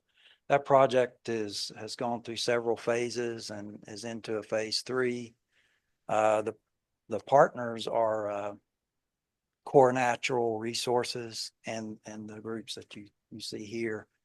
And it started as a DOE Department of Energy National Energy Technology Lab project. And one of these days we'll take a tour of the of the pilot line there. And there's a lot of work to be done, but we're excited about doing it and bringing it to fruition. So Bruce has served on TechConnect's board. Yeah. And for some of the folks, Univer and Barth. Yeah. Bruce worked very close with Ann with TechConnect, and just another one of those resources that, can help in different areas. How many of you knew about CART? So, there's a lot more of those kind of things. That's why we need to do a better job of telling people what is available. And they don't pay attention to state line. He's done some work with Sam in different areas and things like that with Sam's lieutenant and all that. So he does not pay attention to state lines. Yeah, we actually used CART on a project for a company who's in Bristol. So pretty good ways away, and we were able to make some great progress for that company. Yes, sir. I can have a little bit to Courtney's, when you ask her about professional services. One of the things I do, I sit on the public service district over in California. And what we're trying to do an upgrade to a water system that could be with rail system. We got last year, 3 years ago, we got funding for a almost $8 million project. And in jumping through all the hoops and getting all the approvals and all that kind of stuff, we are about ready to go to turn dirt, or to put it out to bid so we can turn dirt. Recent estimates now say that project is almost doubled. So we've got to go back and find more money to cover the cost. So everything has exploded in that area. There are some initiatives Dr. Door at Virginia Tech that I was tracking when I was working here. Rick Walsh. There's others that are involved. I was spoke at ARC conference at Marshall University Monday week before, or Tuesday week before. ARC had a logistics meeting there because, products were all in Appalachian area. The supply chain, getting products in and things out. Are you having any kind of issues with that, with shipping or local transportation, things like that? We're not. Y'all do it yourself or with the shipping or?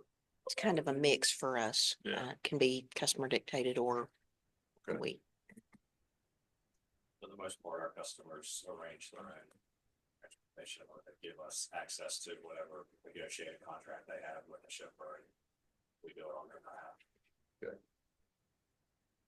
How about our partners on the end of the corner down here is kind of quiet. So with the state and the other programs, what's on your mind and what have you heard or what suggestions or comments, questions that you have that may add to what Sam and I were doing here? I would just say, we've been in these positions and these agencies, are not here in the US field, as we call it, aren't related to policy at all. We just try to assist companies with exporting and try to encourage them to explore international markets, because companies that export do typically are healthier financially. They employ more people. It can help you through cyclical business cycles or through the business cycles, ups and downs in the domestic market. You have your foreign markets to rely on to help pick up the slack.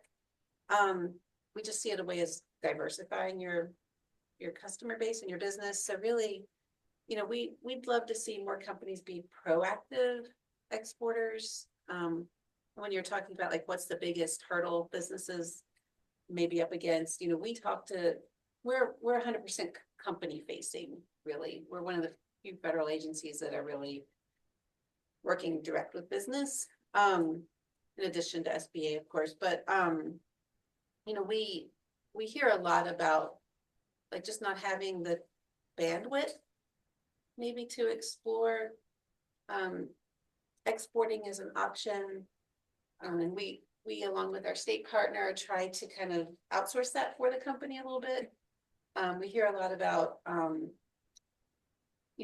training employees and hiring them. And again, we refer a lot of folks to the workforce programs through some of our partners and to the state. We hear a lot of fear about not getting paid, or maybe they were burned once in a market.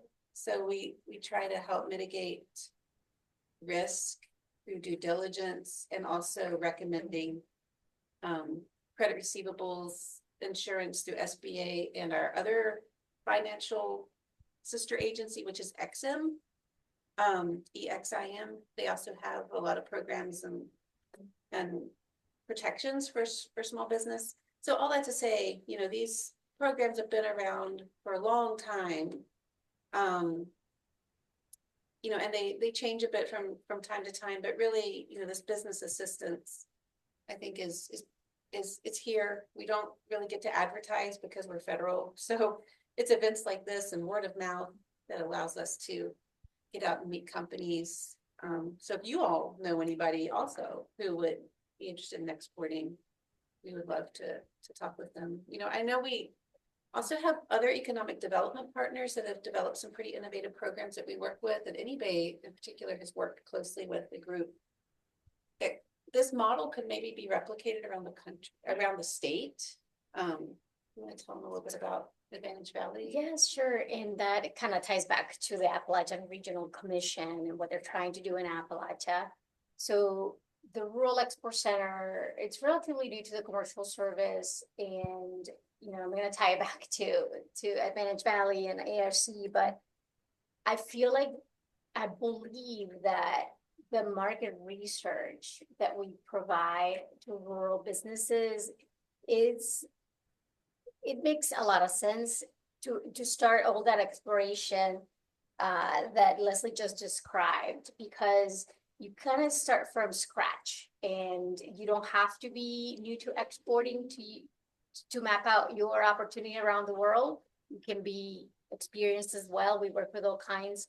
But I think we have observed is that companies have gone from never considered exporting to receiving this research, having a phone call where our offices around the world, having a discussion, going to a trade show, taking steps. You know, exporting is a process. It doesn't happen overnight, but it can happen successfully if you have some level of consistency using these services and the follow-up, using the grant funding, help on a mission.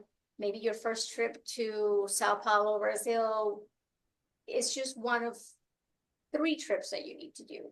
So because this is a process, you know, having funding and on the ground support can be really beneficial. So the example that Leslie was talking about is with Advantage Valley, which is an economic development group that covers 9-county region in the Charleston, Huntington area.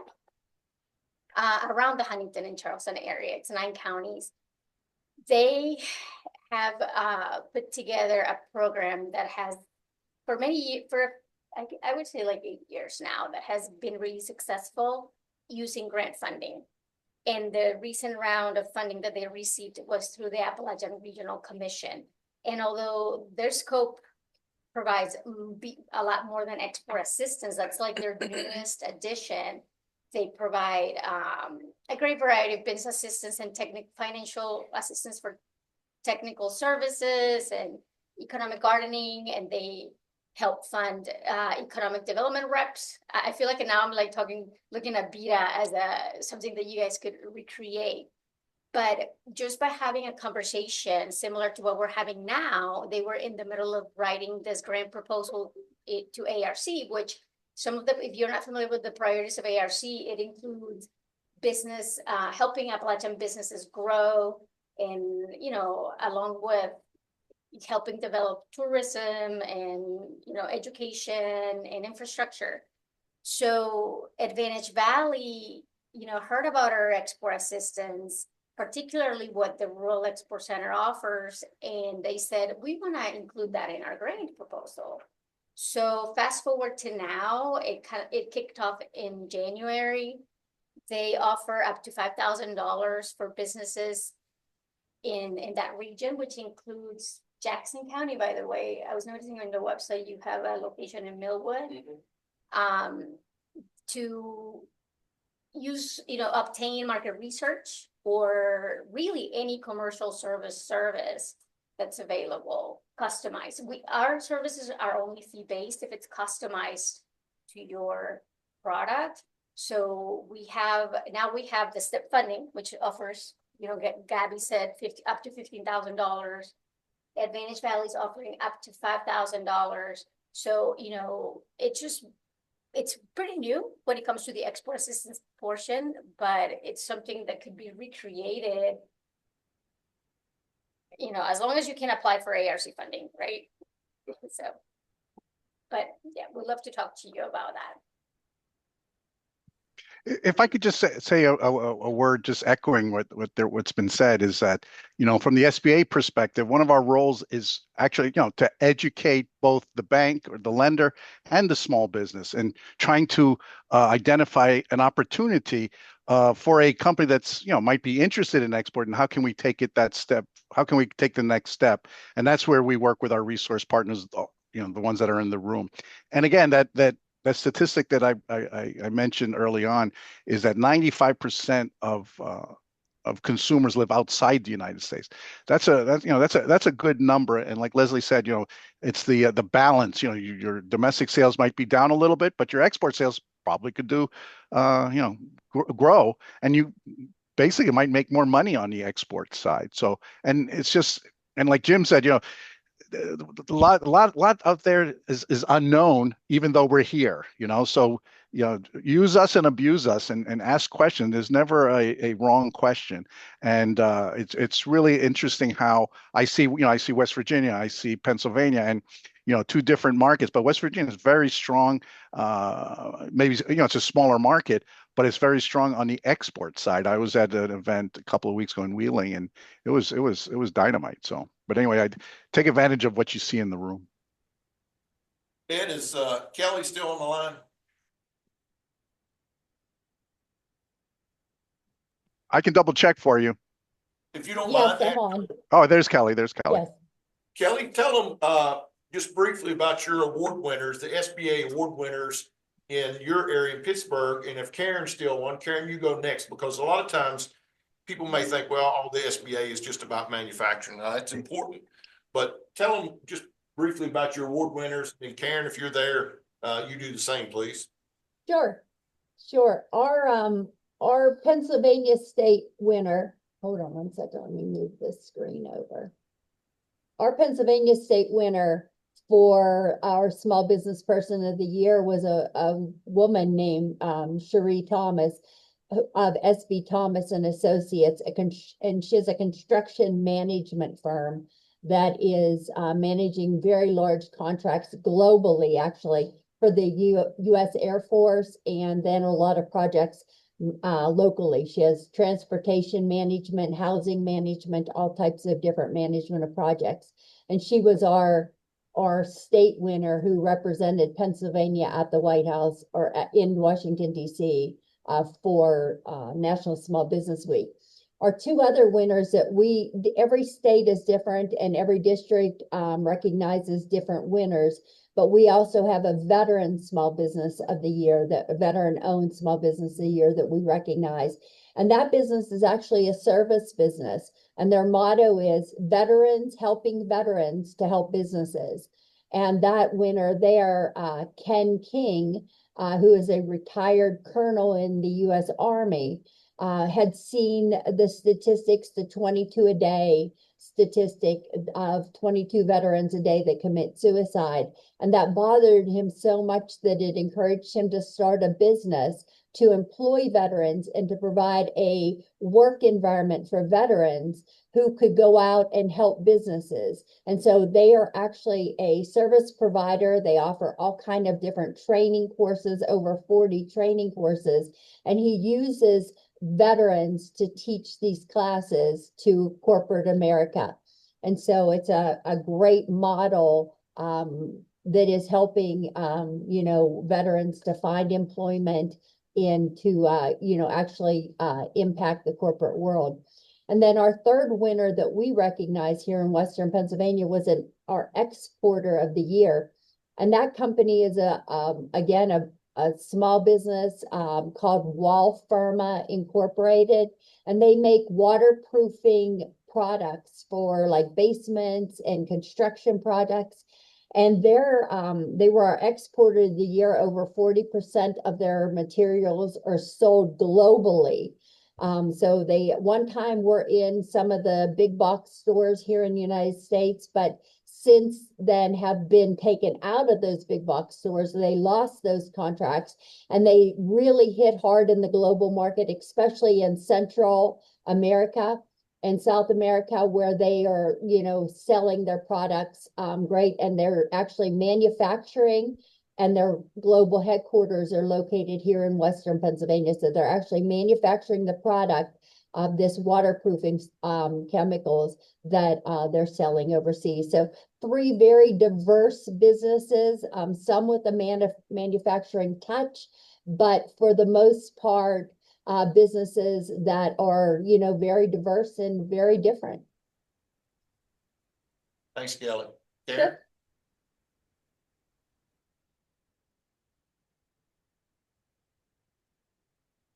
There we go. So we also had a diverse group. We had our Small Business Person of the Year, which was Kathy Jo Higgins. She's out of the Charleston area. She's with the Developmental Advantage. And with that, she has about 30 very specialized employees that work with children with autism. So you can see how essential her business is. There's only 2 different areas in West Virginia that I'm familiar that does this. And it's an exceptional background that her employees have to have in education and all of that to work with the children. A lot of the children are working on transitioning. They start off with the developmental advantage area and then they transition to traditional classroom settings so that they can be back into the school system and all of that. And they not only end up creating great opportunities and jobs, but they really help foster the next generation here in West Virginia. So again, she was our small business person of the year. Our regional, our next one was our exporter of the year, who not only won here in West Virginia, but was our regional winner as well. And that was Jason Wilburn and Annabelle Javier with Paul Wismach Glass Company, and Jesus and them had highly recommended them. So we appreciate that as well. They are a family-owned manufacturing business, and some of you may be familiar with them. They're from the rural community of Paden City, and they have about 50 employees, some of those whom their parents actually worked at the manufacturing plant themselves. So that really speaks for the longevity, and it also says a lot about the owners of the company as well. But they make some beautiful pieces of glass that is exported around the world. And one very unique item really quick is they had a dress that was made out, there was a designer who reached out to them and they actually made a dress out of glass that's in a museum right now as well. But like I say, if ever you have an opportunity to go there, it's a fabulous manufacturing company. The third one was our West Virginia Women in Small Business of the Year, and that was Spa Oasis, Sheila Hartley, and she's out of the Fairmont area. Sheila has about 10 employees. Basically, it's a health journey that has inspired her in her entrepreneurial path.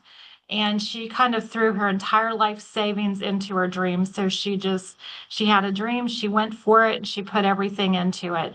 And she has created jobs for others in this facet and is just very excited to be able to do that. And the last one was our West Virginia Veteran and Small Business of the Year. And that's Marcus Hatfield. You guys are all familiar with the Hatfield McCoys, all of that. Well, it's the Hartfield Family Distillery that's out of Charleston, and they also have another distillery that it's in another area of the Mountain State here. But here in the Mountain State, they've built their life, they owned their business, they decided to add event center and so forth as well to that area. They, of course, make moonshine and wine, and they're going to be offering weddings, reunions, all of that type of thing. Right now, very small, 5 employees. But it is continuing to grow with all of that. So they're ramping up with their staff. So that was our West Virginia Small Business Week Award winners and regional winner. The reason I asked for that is I don't want anybody to leave this room thinking that, well, I don't have enough employees to be important. Every business is important. And I think, that's part of the takeaway that, we want you all to understand that all these different programs are for, we don't know who's going to be the next big business. So we need to make sure that everybody is served the best we can. I'd like to add, we had the pleasure of being at the award ceremony, the one for West Virginia. And one thing that I thought was really, really exciting was that most of these winners were working with an SBDC coach, from the ground up. And I think it was clear that that assistance was very, very beneficial and crucial for their success because they felt supported and they made those big decisions of, using their life savings or expanding. And they all said, felt vulnerable. It was scary, but having, the opportunity to work alongside a business coach from SBTC was very, they mentioned it. You and Doug were the coach for the lady that was Mary Jo. Is that right? Yeah, we were the co-nominees, and she's actually expanding now.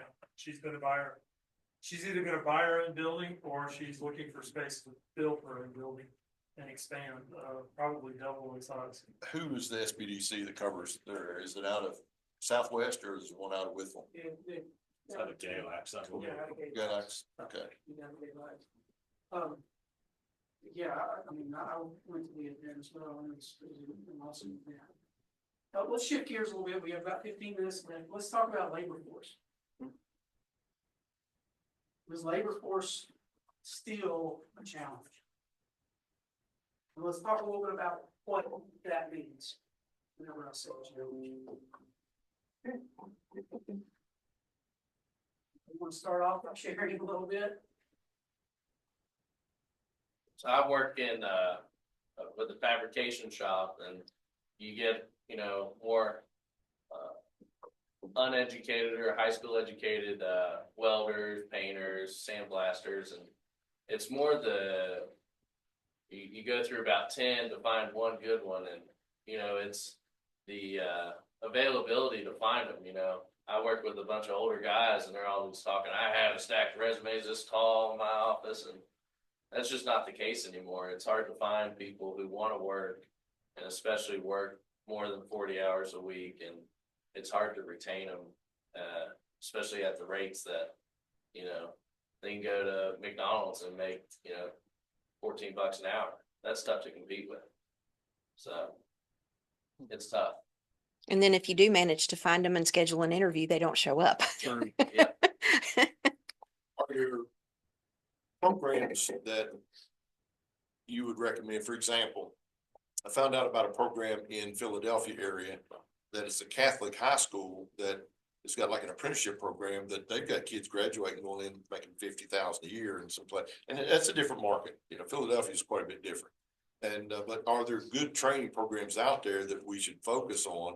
Or, you know, what does right look like with the workforce? Because honestly, manufacturing, I think, is labeled the way that it was in the 70s when I was young, you know, that the environment's different, you know, with the machines and other things like that. So is it that young people don't know the careers that are available in manufacturing, or is society just gotten lazier, or what do you think part of the problems are? I mean, the technical schools like in Mercer County and McTech's really big, and Tazewell County, they have the vocational center. That's a huge resource to have, just to be able to put, you know, your name out there that we are a manufacturer, we are looking for people to help, and we always have job openings. And even then, you know, it's tough to find, because you want somebody with drive that, you know, isn't just going to show up and fiddle around. And that's just part of it. I mean, no matter what industry you're in, you're always going to try and find a good worker. But having the amount of people, you know, in our small area, you know, you say you work for somebody and you come back 5 years later, are they going to hire you if they fire you? Probably not. So the pool of employees just keeps shrinking, I feel like, especially as our area is starting to grow again, but it's still dwindling compared to 30 years ago. I'm not sure about the school regulations in West Virginia, but 10 years ago, when I started our company, I was the president of a Swiss company, and our factories in Hungary, Germany, most places across Europe had high school level internships almost across the board. There were opportunities to be exposed and credit towards graduation. So when I came to Virginia, I pioneered for the same thing, and our first classes that were allowed to come on site were 2021 or 2020, I don't remember, whatever year it was, I had to get skipped. They didn't allow it. But now for the last 3 years, I've had internships from the high school level that are allowed to spend the afternoons with me 4 days a week, I think. And we'll rotate through and get credit towards graduation for it. I have the same program with the local community college, same internship programs that will replace their first and second year basic machining courses. And the last 4 hires that I've made were out of students that had either interned at the high school or at the college level with me. And those were 4 in the last 6 months that were interns. So, like I said, I don't know the relationship in West Virginia with the schools, but for Virginia, that's been really important to me. Is it Whittle, the George Wythe High School, or what school?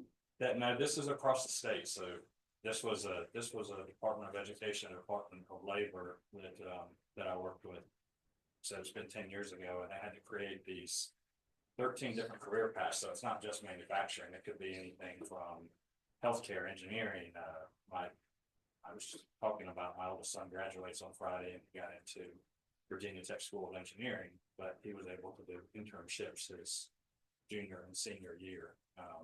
Burton Profit was one of them that he got to do an internship with.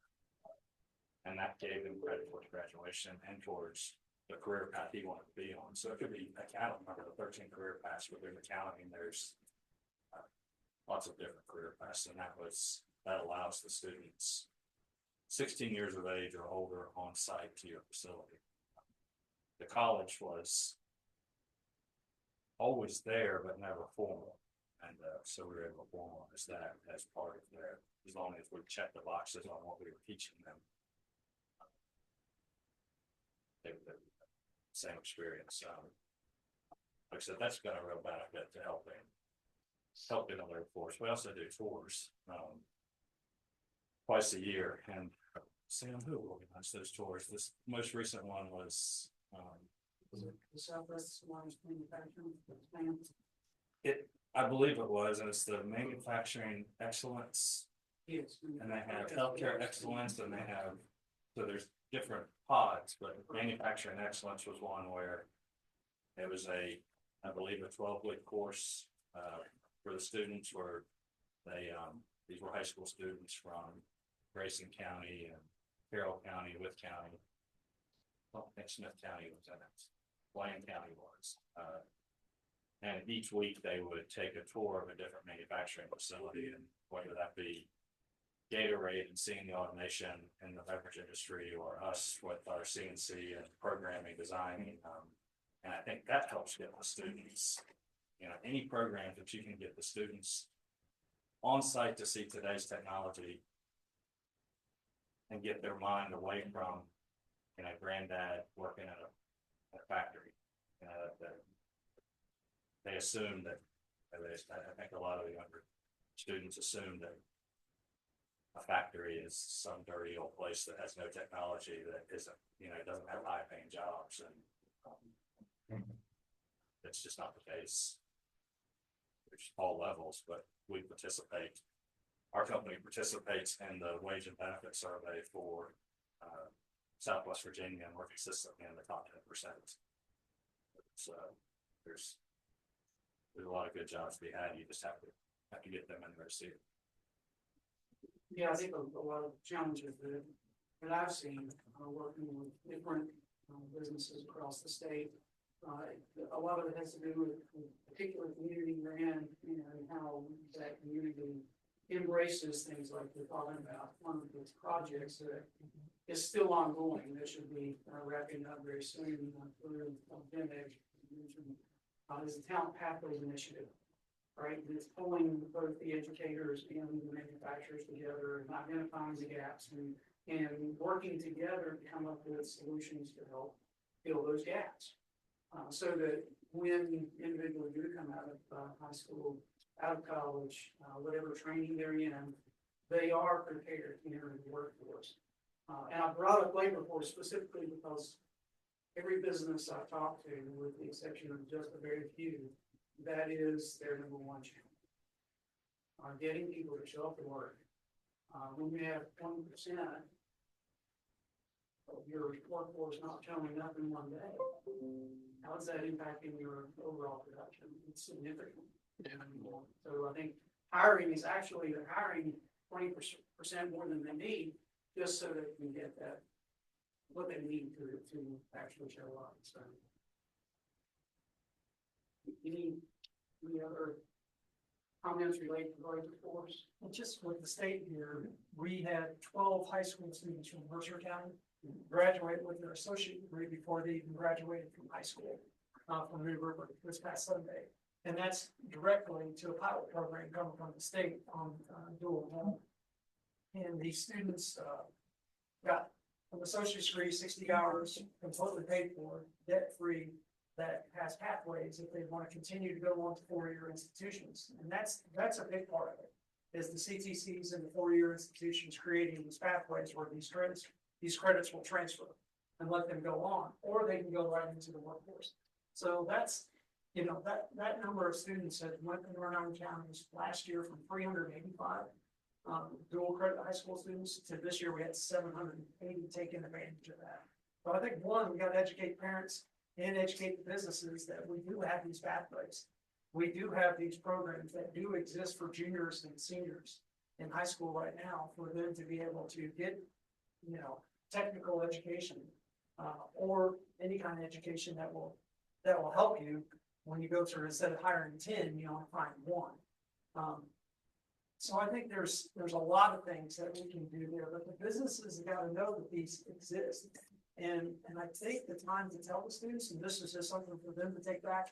We've got to get them when they go from 8th grade to the high school year, that freshman year, because that's when the parents need to have the information, not coming home because kids are kids, oh, there's something about, I can take a college credit course, and then they never hear anything else about it going into their junior year, but they need to know that information going into their freshman year, because then you're going to have students that are like these students right here. I just got a picture of them with our president. Like I said, they literally had their associate's degree before they even graduate high school, because their high school graduation is in 2 weeks. So we got West Virginia Invest that's going on that will pay for free tuition for students if they enter a high demand field. That can be our welders, that can be a lot of different avenues, PDETs, electrical distribution, engineering technology, those are your linemen. Our nursing programs, I mean, those are huge needs that we have, and we're doing what we can to fill them. But I will tell everybody this, we have a numbers problem. We don't have the number of children or people entering workforce that are retiring. It's a numbers game. It's not that they're just not choosing to go to college. We just have, my grandfather's family had 7 siblings. We're lucky to find families that have 2, in their home. So I'm just saying it is a numbers game that you're playing. It's not just that you have a shrinking pool. We have a shrinking demographic of people that are actually entering the workforce. And then I will just say one more plug for the continuing to educate and train your current employees is vital, because the cost of being able to market, hire, and onboard and bring someone up to speed is 7 times the amount of money that you're going to spend if you just train your current employees. And you're talking about bottom line numbers. You know how much it costs you to be able to bring on a new employee. And I think a lot of times folks just are not looking on the backside and saying, we need to pour into the ones that we have. And there's, again, state programs and funding that's available to help businesses with that very same issue. So, sorry. One thing I'd like to interject, Alex, you were talking about, Alex knows my children, and they went to Tazewell County schools, all but one.